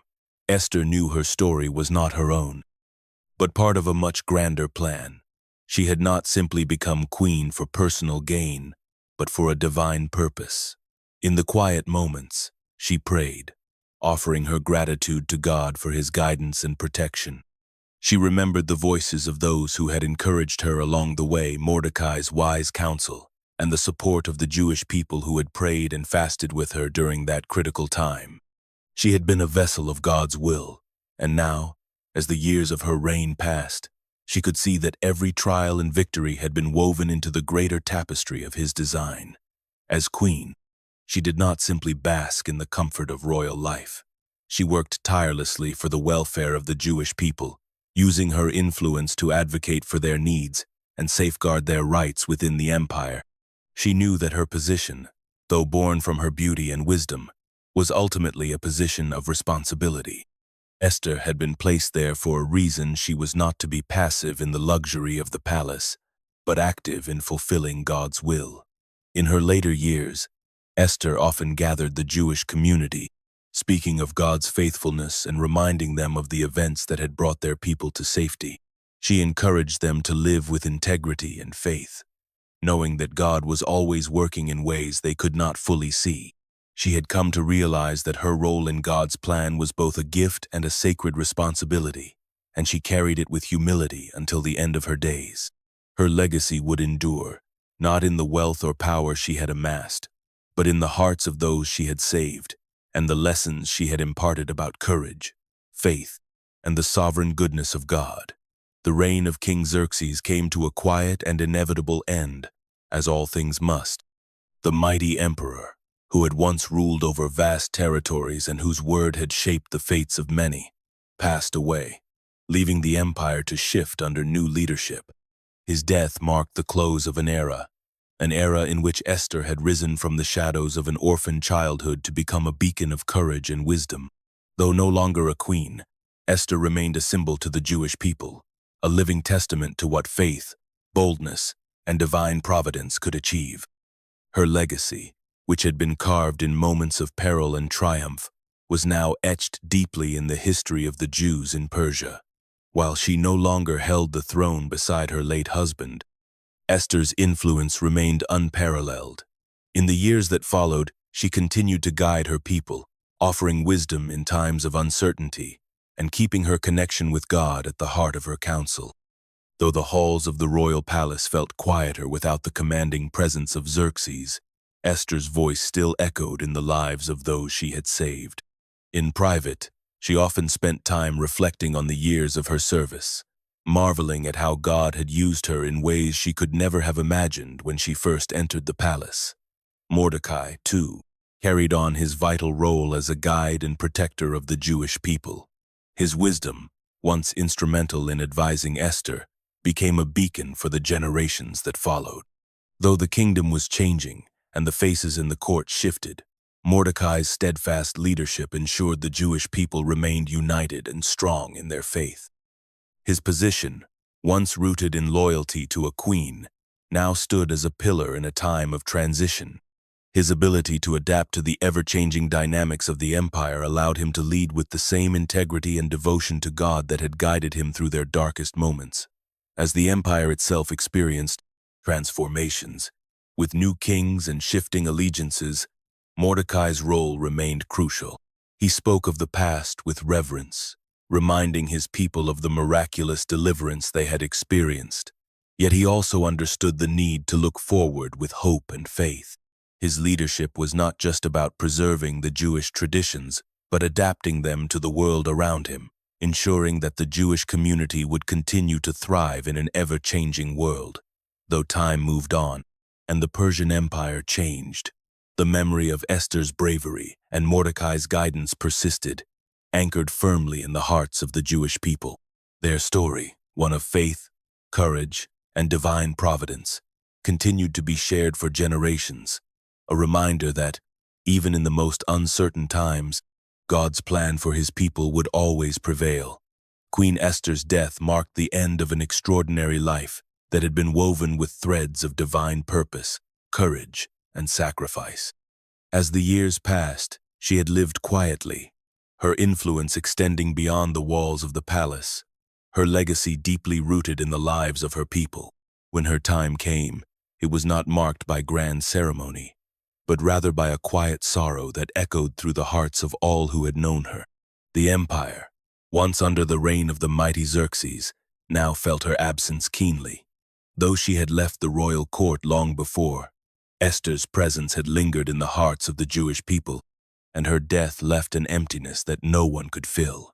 The mourning for Esther was not just the grief of a queen gone, but the sorrow of a people who had witnessed firsthand the power of her courage and her unwavering faith in God. Her actions, so pivotal in the history of the Jewish people, had changed the course of their lives forever.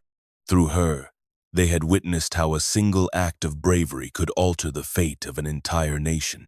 It was as though God had raised her up for this moment in history, and though her earthly journey had ended, the purpose she fulfilled lived on in the hearts of those she had saved. Mordecai, still guiding the Jewish people with wisdom and humility, carried her memory with reverence. The bond they had shared, forged in times of great peril, was unbreakable. He spoke often of Esther's strength, reminding the people of how God had worked through her in ways unimaginable. In the years that followed, stories of Esther's courage continued to inspire all who heard them. She became a symbol of what it meant to stand firm in the face of fear, to be a vessel for divine will in a world of uncertainty. Her death did not mark the end of her story. On the contrary, her life and her triumph over evil lived on for generations. The Feast of Purim, which she had helped establish, remained a time of celebration and remembrance. Each year, as the Jewish people gathered to recount the events of their deliverance, they also remembered Esther the queen who had risked everything for the sake of her people. Her name was spoken with honor and respect, not only in Persia but throughout the Jewish world, where her legacy as a woman of faith, courage, and righteousness continued to inspire. Esther's story became timeless, passed from one generation to the next, a shining example of how God works through ordinary people to accomplish extraordinary things. The echo of her courage resonated long after her death, reminding all who heard her story that, in times of darkness, faith and bravery could light the way. Esther's legacy became an indelible part of the Jewish faith, a beacon of courage, faith, and divine purpose. As the years passed, her story continued to inspire, reminding the Jewish community of the power of standing firm in the face of overwhelming odds. Her life was not just a tale of personal triumph, but a testament to God's providence and the impact one person can have on the course of history. Each year, as the Jewish people gathered to celebrate the festival of Purim, they retold her story, honoring the queen who had risked everything for her people. It became a sacred tradition, one that reinforced their shared heritage and the unshakable bond they had with their faith. Esther's bravery, in the face of adversity, was woven into the very fabric of Jewish identity. She was more than just a historical figure. She was a living example of what it meant to put one's trust in God even when the outcome seemed uncertain. Her courage gave voice to the powerless and hope to the oppressed. In her, the Jewish people saw not only a queen but a symbol of their collective strength, a reminder that they were not alone, that God had worked in miraculous ways to deliver them.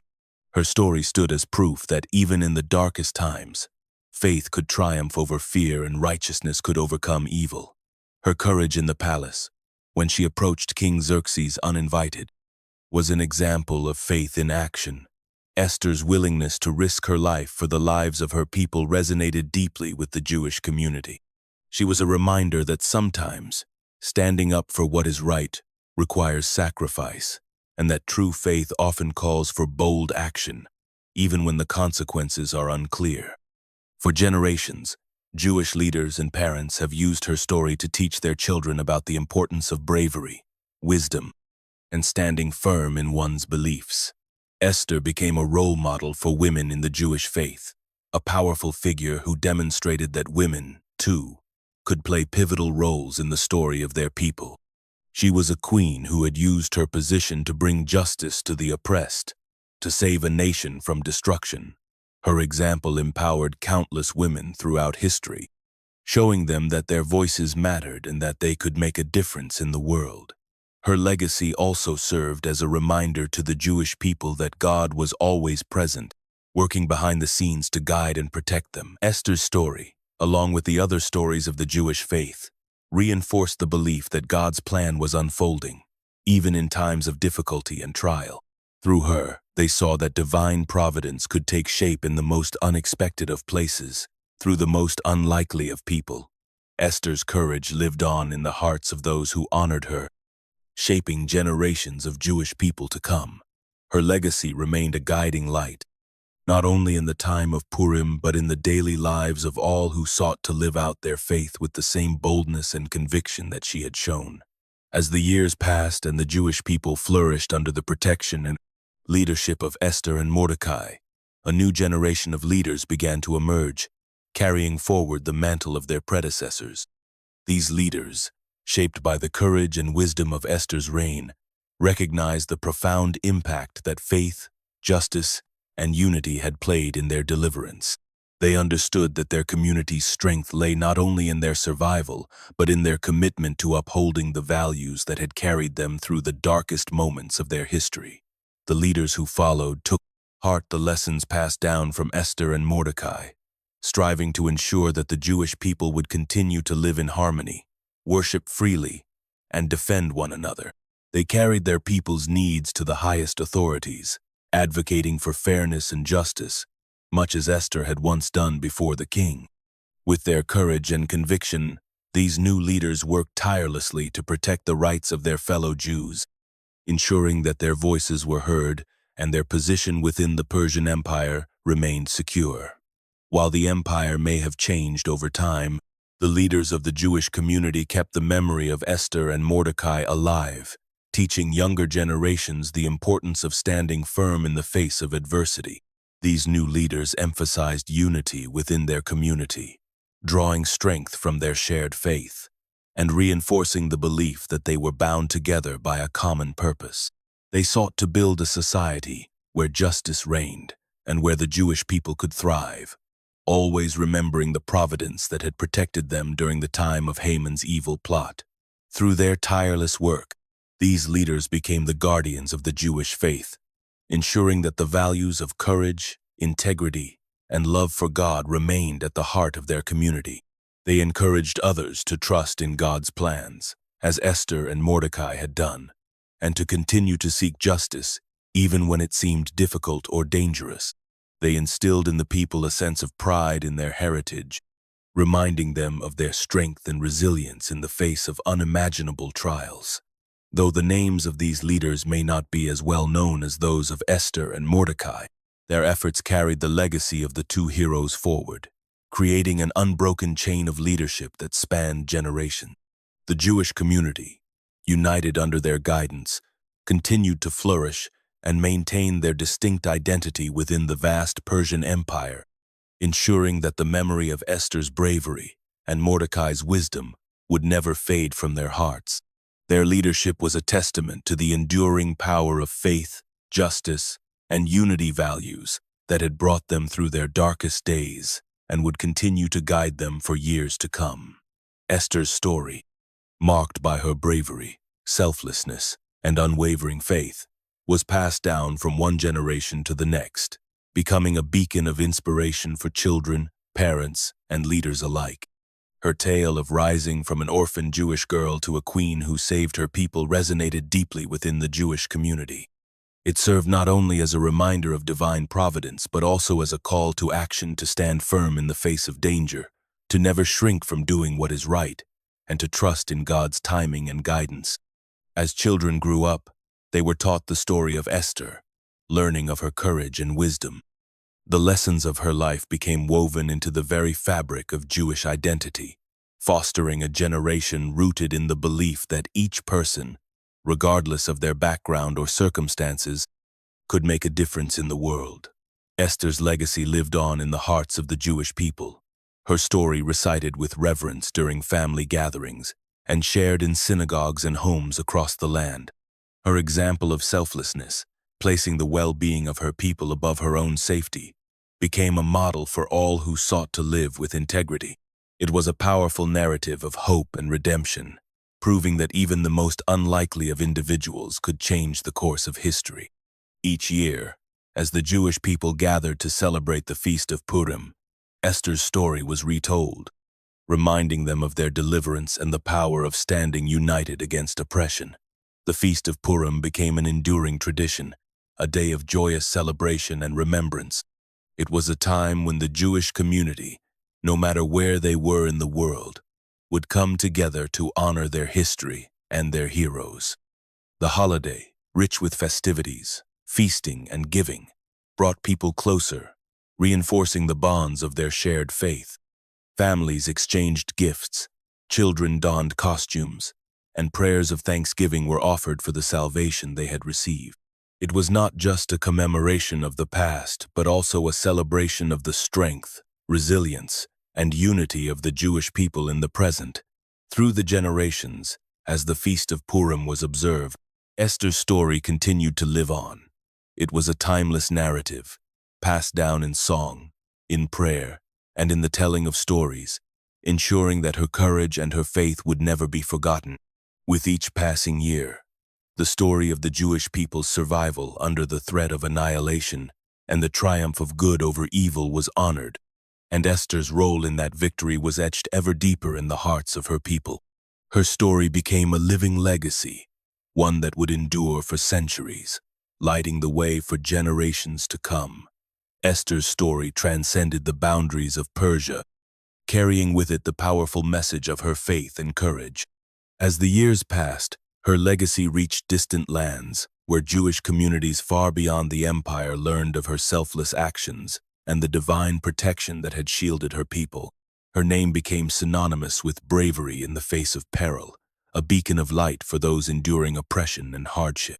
Across regions and cultures, the tale of a young Jewish girl who had risen to the heights of royalty, only to risk everything for the salvation of her people, resonated deeply with those who heard it. Esther's example of standing up for justice, no matter the cost, inspired many and encouraged them to take bold actions in their own lives. In communities scattered across the ancient world, Jews reflected on Esther's courage as they faced their own trials and challenges. Her story provided hope, reinforcing the belief that God's providence was not limited to a single moment in time but extended throughout history, guiding and protecting His people wherever they might be. Esther's unwavering commitment to her faith, her people, and her duty as queen had created a lasting impact that rippled through generations. She had proven that even the most humble among them could rise to a position of influence and use that power to bring about change for the greater good. As time passed, Esther became more than just a historical figure. She transformed into a symbol of strength and justice. Her life served as a reminder that divine protection was ever present, even in the most uncertain of times. Jews in the far reaches of the world turned to her story for inspiration when they found themselves in difficult circumstances. She became the embodiment of the belief that no challenge was too great, no enemy too powerful, and no situation too hopeless when one trusted in God's will. Her name was spoken with reverence in every corner of the Jewish world, her courage immortalized in the prayers, teachings, and stories that connected the generations. Esther's influence was also felt in the broader narrative of human history.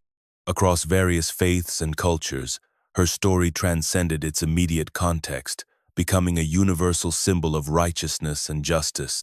Even those outside of the Jewish community recognized the strength of Esther's character and the power of her resolve. She was not just a queen in Persia. She was a symbol of divine intervention, of a force greater than earthly power, reminding all who heard her story that strength often comes from the most unexpected of places. Her legacy endured, passed from one generation to the next, lighting the way for those who sought to live with faith and courage in a world that often tested both. Esther's story has long served as a source of inspiration in the worlds of art, literature, and theater, immortalizing her courage and faith through centuries of creative expression. Her dramatic journey from an orphan Jewish girl to a queen who risked everything for her people captured the imaginations of artists and writers who sought to bring her story to life through their own mediums. Paintings, sculptures, and murals began to depict the pivotal moments of Esther's life. The moment she approached King Xerxes with her request, the moment she risked her life for the salvation of the Jewish people, and the powerful, quiet strength she exhibited at every turn. Artists took her image and shaped it in countless forms, each rendering reflecting their own understanding of her bravery and the providence that guided her. Some works portrayed her regal beauty, others her inner strength, and still more focused on the quiet, tender moments where her faith and humility shone through. In literature, Esther's story has been retold countless times, not only within the context of biblical texts, but also in novels, poems, and plays. Writers across the ages have drawn on the timeless themes in her life: faith, sacrifice, justice, and courage in the face of adversity. The essence of her character, a woman who acted with both wisdom and boldness, found its place in stories that explored the human condition, her narrative stretching far beyond the Jewish community to inspire people of all backgrounds. Her name became synonymous with resilience, and her actions with the triumph of good over evil, making her a figure of deep reverence across religious and cultural lines. Esther's impact has also been strongly felt in the theater, where her story has been brought to the stage in many forms, from grand historical productions to modern adaptations. Directors and playwrights often focus on the tension between her identity as a Jewish woman and her role as queen, crafting narratives that emphasize the complex, courageous choices she had to make. Through the art of performance, audiences could see her inner struggle, the weight of her decisions, and the power of her quiet resolve as she navigated her dual identity and her destiny. Her influence reached into the world of literature and drama, leaving an indelible mark on how stories of faith, power, and justice were told for generations. Esther's story served as a timeless template for other works, a reminder of the potency of one person's courage in the face of overwhelming odds. As long as there are people to tell stories, Queen Esther's life will continue to inspire artists, writers, and creators, as her story remains a beacon of hope, wisdom, and divine purpose, eternally etched into the fabric of cultural and religious history. The Jewish people, over the generations, have reflected deeply on the importance of divine timing, a lesson woven throughout Esther's story. Her life stands as a powerful reminder of how every moment, every decision, and every action in God's plan unfolds at precisely the right time. From the moment she was chosen as queen to the moment she approached King Xerxes with her request, Esther's journey was shaped by God's hand in ways she may not have fully understood at the time. Her actions, though courageous and wise, were part of a larger divine narrative that unfolded in the perfect moment. The seemingly coincidental timing of her rise to the throne, the way she was positioned to influence the king, and her willingness to act in a time of crisis, these events all reflect the profound reality that God's plan operates beyond human comprehension, and yet always with purpose. Esther's story teaches the Jewish people that while it may seem as though events are unfolding by chance, the timing of God's intervention is always exact. It encourages them to trust in God's plan, even when it is unclear or difficult to understand. The Jewish community, in the aftermath of Esther's courage and the salvation she brought to her people, began to see divine timing not as something to question but as something to trust. Each moment in their history, no matter how challenging, was part of a greater divine design, which could not always be rushed or hurried, but unfolded in its own time. This theme of divine intervention, as seen through Esther's bravery, has become central in Jewish teachings. It reminds the faithful that while they are called to act in the world, their efforts must always be aligned with the timing that God has ordained. Just as Esther's decision to approach the king was not made hastily but after fasting and praying for 3 days, so too do the Jewish people learn that their prayers and actions should be made with a sense of divine trust and patience. They are called to wait for the right moment, to trust that when the time comes, they will be empowered by God to do what is necessary. Esther's courage did not just lie in her willingness to act in a dangerous moment, but in her deep understanding that God would provide for her in His perfect timing. Her story continues to resonate as a testament to the truth that God's timing is always perfect, and that faith in His plan can carry one through the darkest of time.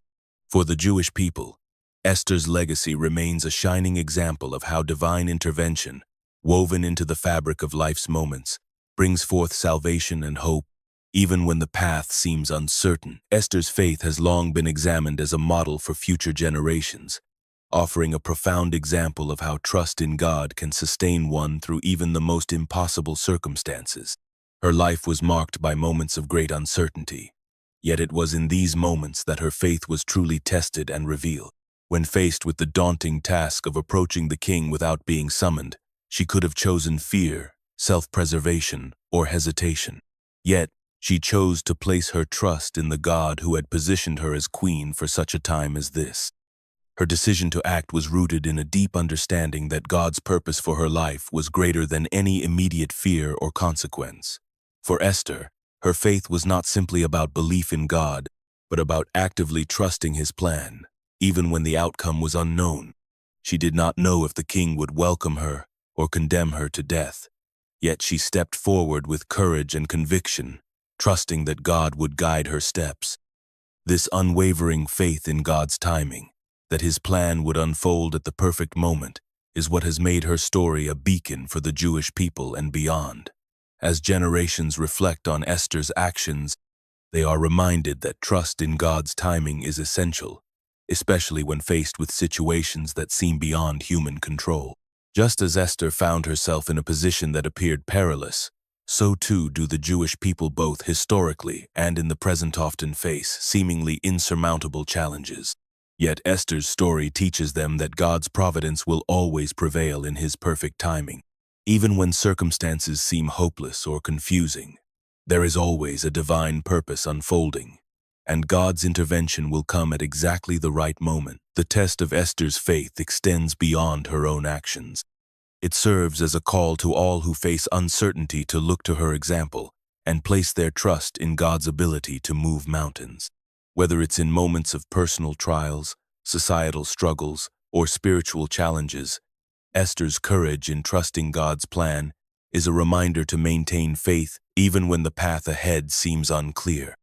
She showed that faith is not passive. It is an active trust in God's will accompanied by purposeful action, even in the face of fear.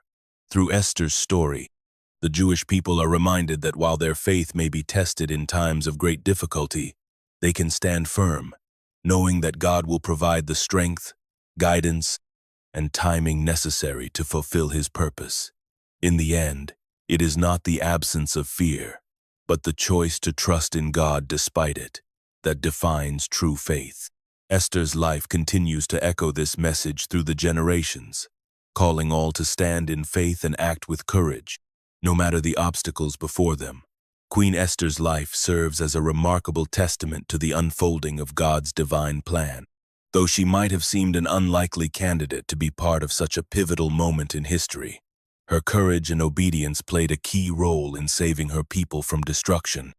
Raised as an orphan and later chosen to be queen, Esther's journey unfolded in ways that only God could have orchestrated. She was placed in a position of great influence at the exact moment when her people were in peril. The timing of her rise to power, while appearing coincidental to the human eye, was part of a grander design. Esther's role in God's plan began when she was chosen to be queen, an event that must have seemed like a mere stroke of fate. However, it quickly became clear that her position was not accidental. Through her faithfulness and her willingness to follow God's leading, Esther became the very instrument through which God's deliverance would come to the Jewish people. Her courage to speak before King Xerxes without being summoned at a grave risk in those days demonstrated her unwavering trust in God's providence. She did not approach the king with her own desires, but with the purpose of saving her people, acknowledging that her life was not her own, but was part of a greater mission entrusted to her. In this critical moment, Esther's obedience was key. She could have chosen the safety of silence, allowing the circumstances to unfold without her involvement, but she chose to act. She understood that her life and position were part of a divine purpose. She was born for such a time as this. This revelation, though daunting, was not met with hesitation. Instead, she obeyed God's call, knowing that her actions, fueled by divine guidance, would bring about the salvation of the Jews. Esther's story is not just one of personal bravery, it is one of divine providence at work through an obedient servant. God had placed Esther where she was for a reason, and when the moment of crisis came, her response to God's call was immediate. Her willingness to risk her life for the sake of her people serves as a powerful reminder that God's plan for each of us is far greater than we can understand.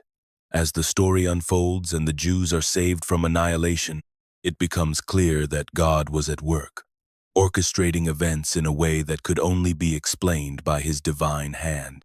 Esther's life reminds us that God's providence does not always make sense in the moment, but it is always perfect in its timing and execution.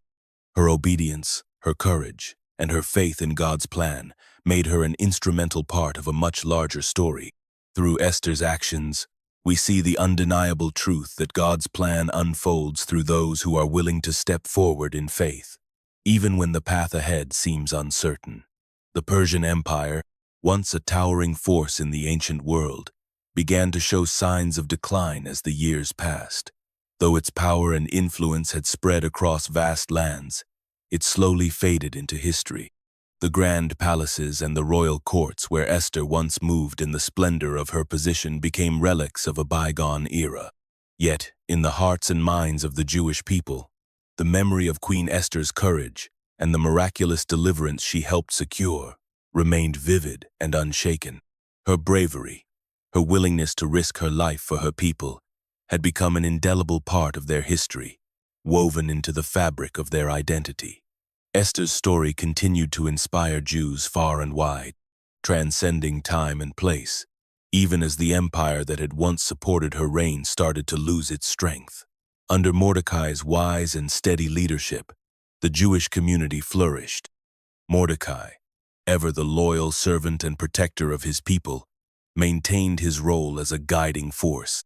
His wisdom, tempered with years of experience and a deep devotion to his faith, allowed the Jews to navigate the changing tides of the Persian Empire with grace. While the world around them shifted, the Jewish people remained firm in their faith, grounded in the traditions and values that had carried them through the darkest of times. Though the Persian Empire's power waned, the Jews, under Mordecai's leadership, continued to thrive. The decree that had once threatened their very existence was no longer a shadow over their lives. Instead, they found peace, both in the land and in their hearts, as they followed Mordecai's example of justice, integrity, and faith. The kingdom around them, with its ever-changing rulers and shifting alliances, seemed less significant as the Jewish people found strength in their unity and the lessons of their ancestors.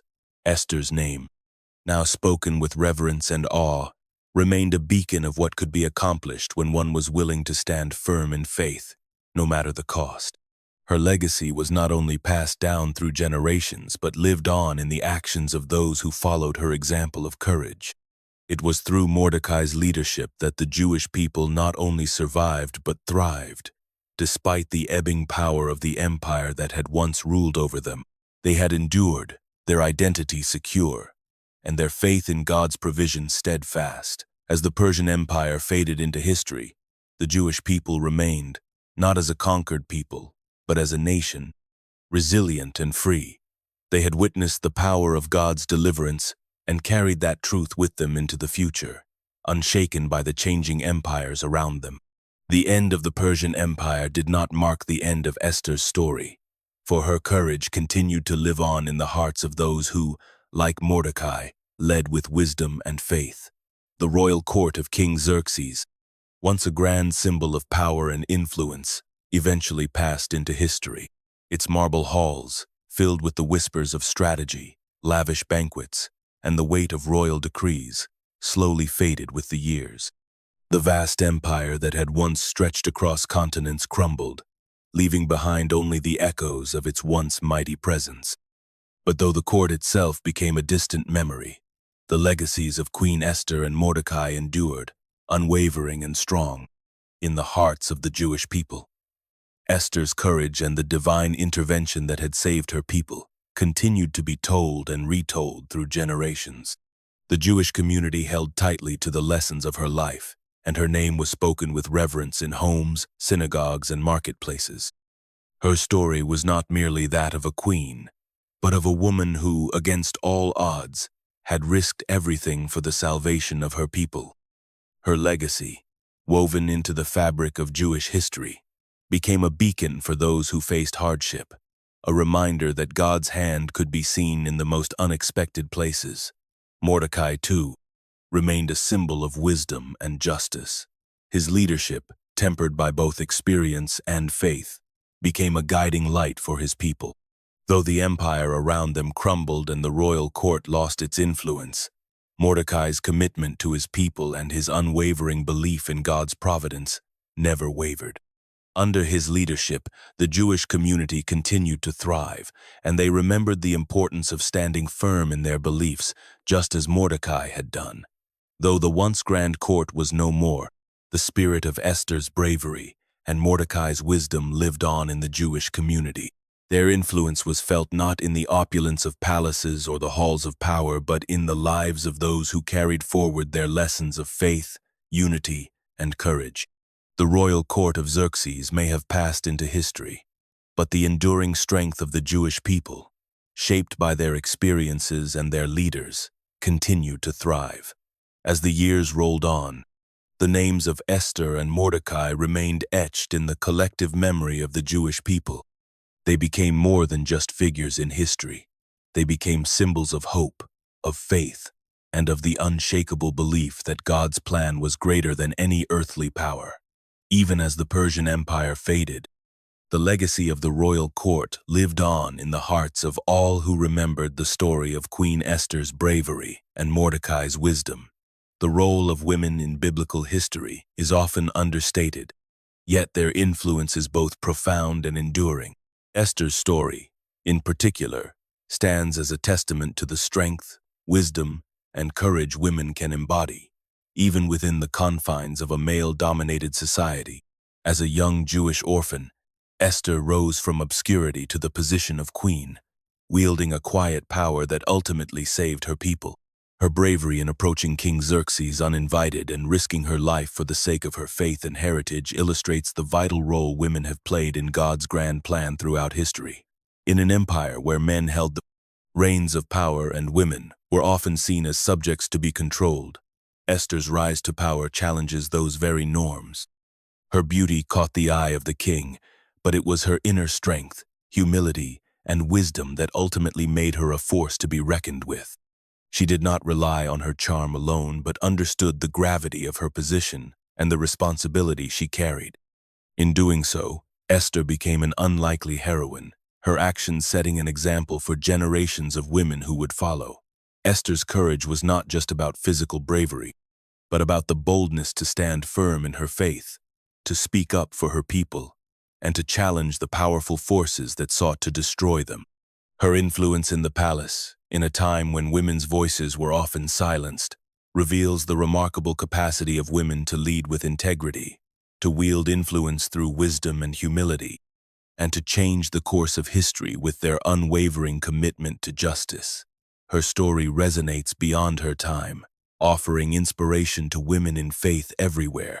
Through her, women learn that God has often chosen them to fulfill significant roles, not just as helpers in the background, but as leaders, warriors of faith, and deliverers of God's people. Esther's actions are a reminder that a woman's voice can carry great weight in God's kingdom. Her influence is not merely the result of her beauty or position, but of her obedience, courage, and trust in God's plan. In a society that may have relegated women to the shadows, Esther's legacy serves as a beacon of hope. She is a model for all women of faith who are called to stand firm in times of adversity, to lead with integrity, and to rely on divine wisdom to navigate the complexities of life. Her story encourages women everywhere to understand their value, to see themselves as active participants in God's redemptive story, and to trust that their faith and actions can change the world. Through Esther, the importance of women in biblical history is not only acknowledged, but celebrated, and her legacy lives on as a guide for women seeking to walk faithfully in God's plan. After the fall of the Persian Empire, a new chapter in the history of the Jewish people began. Some Jews, having endured the years of exile, returned to Jerusalem to rebuild their homeland and re-establish their place in the Promised Land. As they journeyed back, they carried with them the lessons learned from their time in Persia, particularly the story of Esther and the resilience she embodied. Her courage and unwavering faith, which had been instrumental in preserving their ancestors, became a guiding light for those who sought to rebuild both their physical and spiritual homes. In Jerusalem, the returnees brought a renewed sense of hope and strength. They remembered how Esther had stood firm in the face of danger, using her position of power to save her people. Her story, a reflection of God's divine providence, inspired them to maintain their faith even in times of uncertainty. The Jews of Persia had prospered under Mordecai's leadership, and those who returned to Jerusalem carried the same determination to honor God and protect their heritage. As the city's walls were rebuilt, so too was the spiritual life of the Jewish community restored. They understood more deeply the importance of trusting in God's plan and timing, knowing that just as Esther had been placed in the palace for such a time as this, they too were part of a greater divine purpose. The strength of their faith was reinforced by their memories of Esther's story, a reminder that even in foreign lands, God had been with them, guiding them, protecting them, and delivering them from destruction. The return to Jerusalem was not just a physical journey but a spiritual one as well. The Jewish people who had spent years in exile now found themselves not just rebuilding structures, but reaffirming their identity as a people chosen by God. They knew that their survival, and ultimately their restoration, was not just a matter of military might or political power, but of faith. The lessons from Esther's time in Persia of standing up for what was right, of trusting in God's plan, and of working together as a community continued to echo through the generations. As the years passed, the Jewish community in Jerusalem flourished once again. Their faith remained steadfast, rooted in the memory of Esther's courage and the providence of God that had watched over them. Though they faced many challenges, their connection to the past, to the bravery of Esther, and to the divine purpose she had fulfilled gave them the strength to move forward. The legacy of Esther, a queen who had been faithful in the face of adversity, lived on as an enduring inspiration to all who walked in the path of the Jewish faith. Through her, they learned that even in the most uncertain of times, God's plan for his people would always prevail. Esther's legacy, though rooted in ancient times, continues to resonate deeply in modern society. Her story, a beacon of courage, faith, and divine intervention, is an enduring source of inspiration for people of all ages, cultures, and background. In a world often marred by uncertainty and struggle, the example set by Esther serves as a reminder that even in the face of adversity, one can make a difference by standing firm in one's beliefs and trusting in God's plan. Her courage in the Persian palace, where she risked her life to save her people, is often highlighted in discussions about leadership and integrity. In a time when voices of power and authority were dominated by men, Esther's bravery challenges contemporary leaders to act with wisdom and moral clarity, regardless of their circumstances.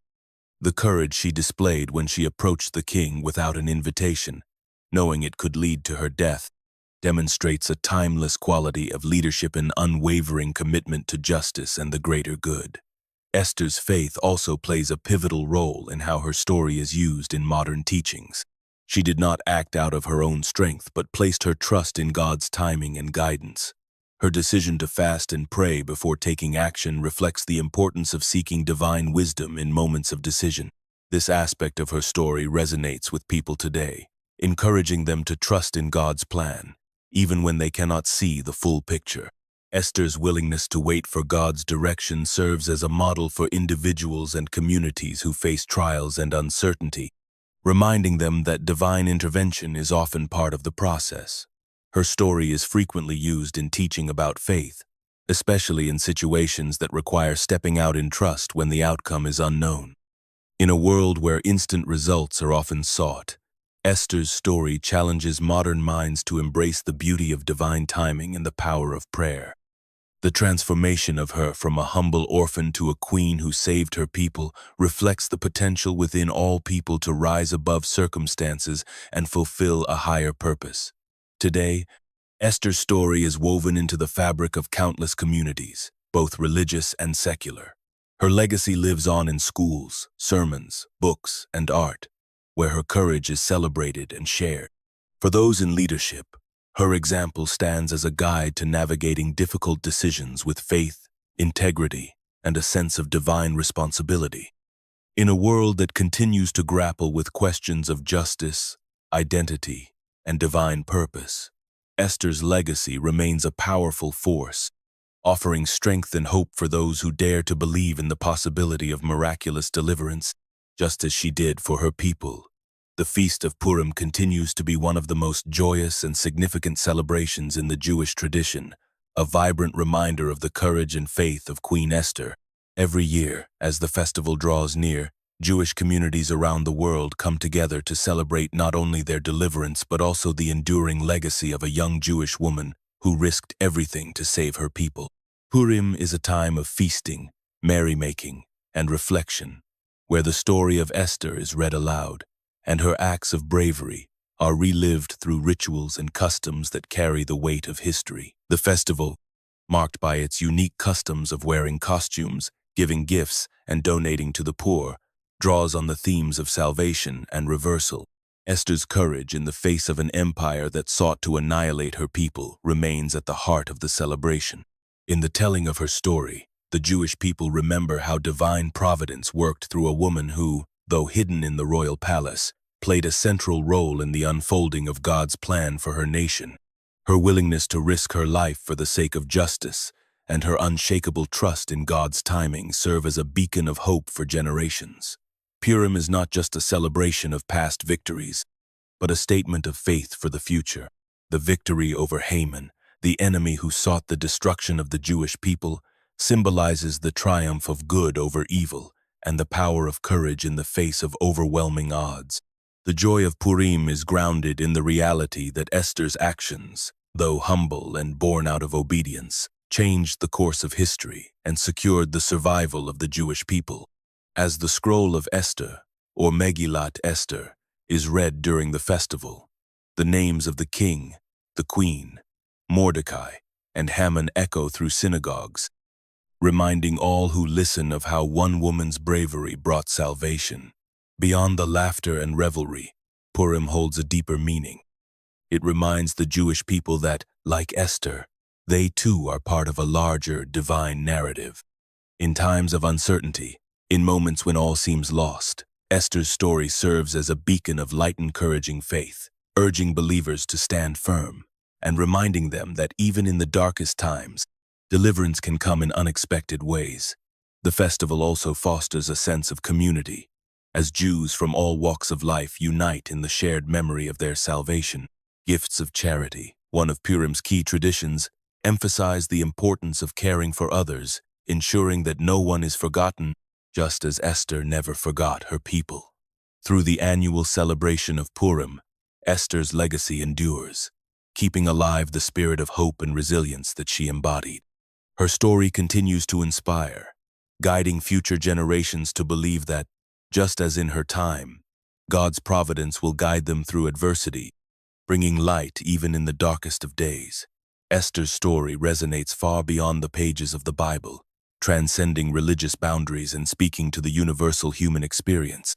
Her journey, marked by courage, loyalty, and self-sacrifice, continues to be taught worldwide, not just as a religious tale, but as a timeless model of how one individual can change the course of history.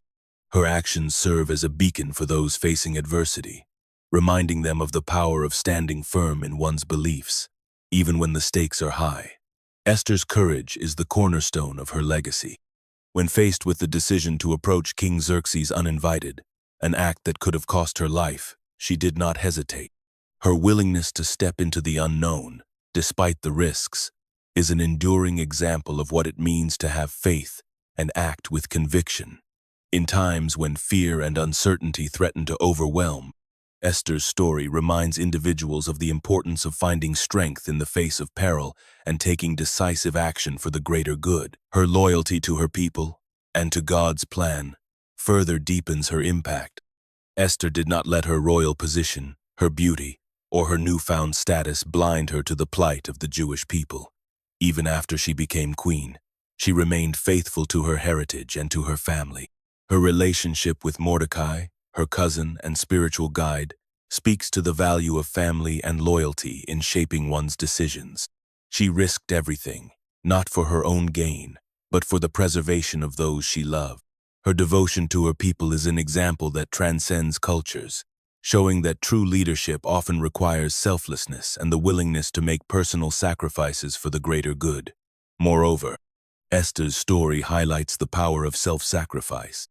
At the heart of her decision to speak out against Haman's plot was not personal ambition, but a sense of responsibility and a desire to save those who could not save themselves.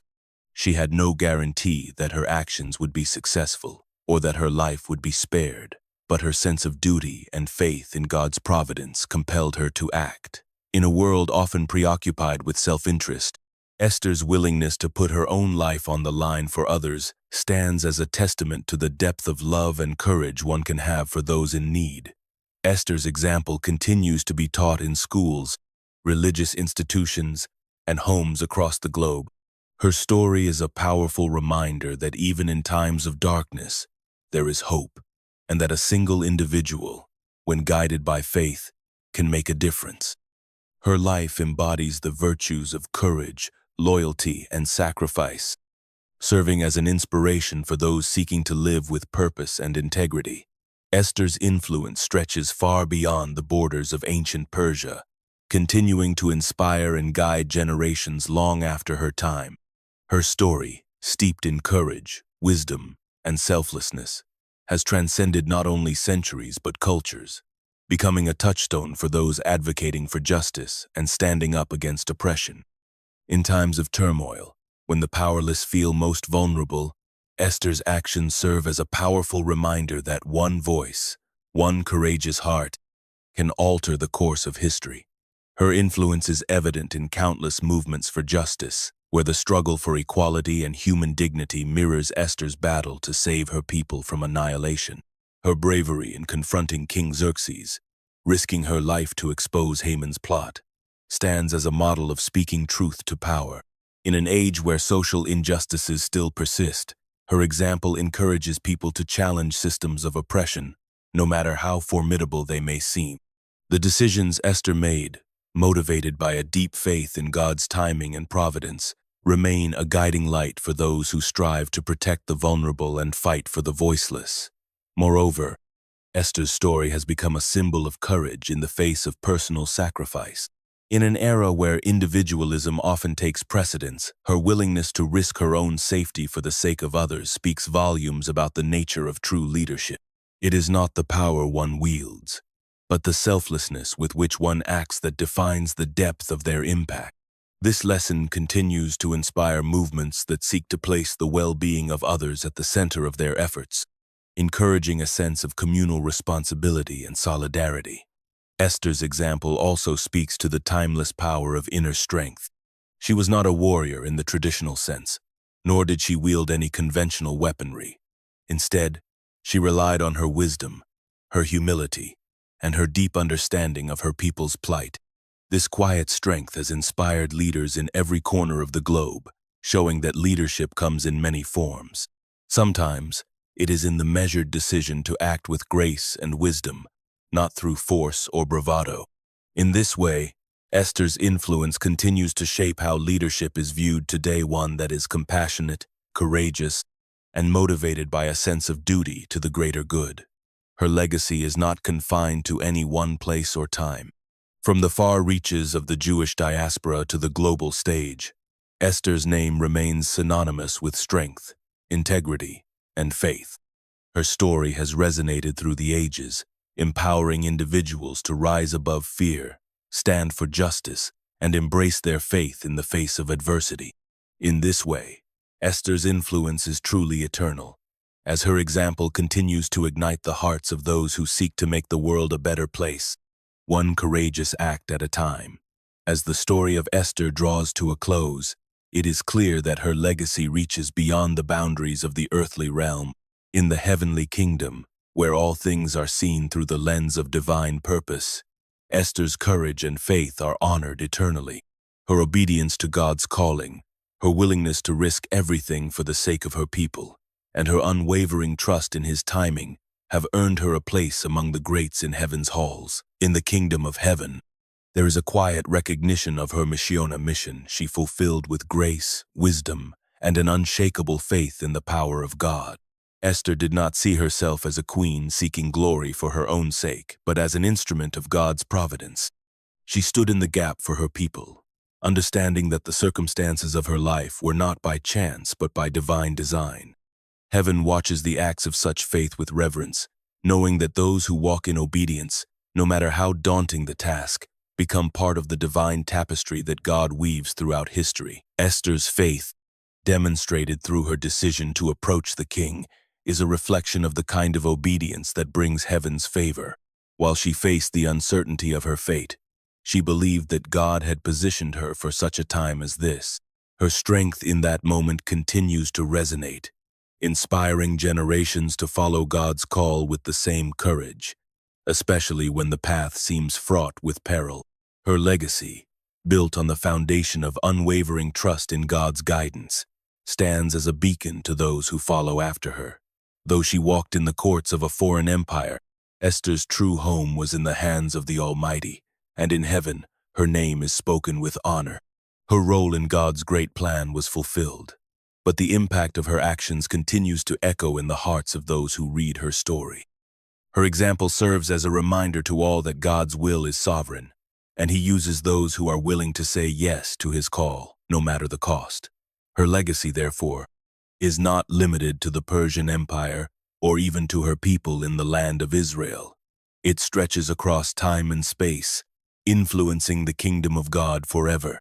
The lessons of courage, faith, and trust in God's timing transcend generations, continuing to inspire those who live in His service. Esther's story reminds us that no matter our position, no matter the circumstances, we are all part of a greater plan, and our lives can have eternal significance when we are willing to step out in faith. In heaven, her obedience is remembered, and her legacy will continue to impact the kingdom of God for eternity.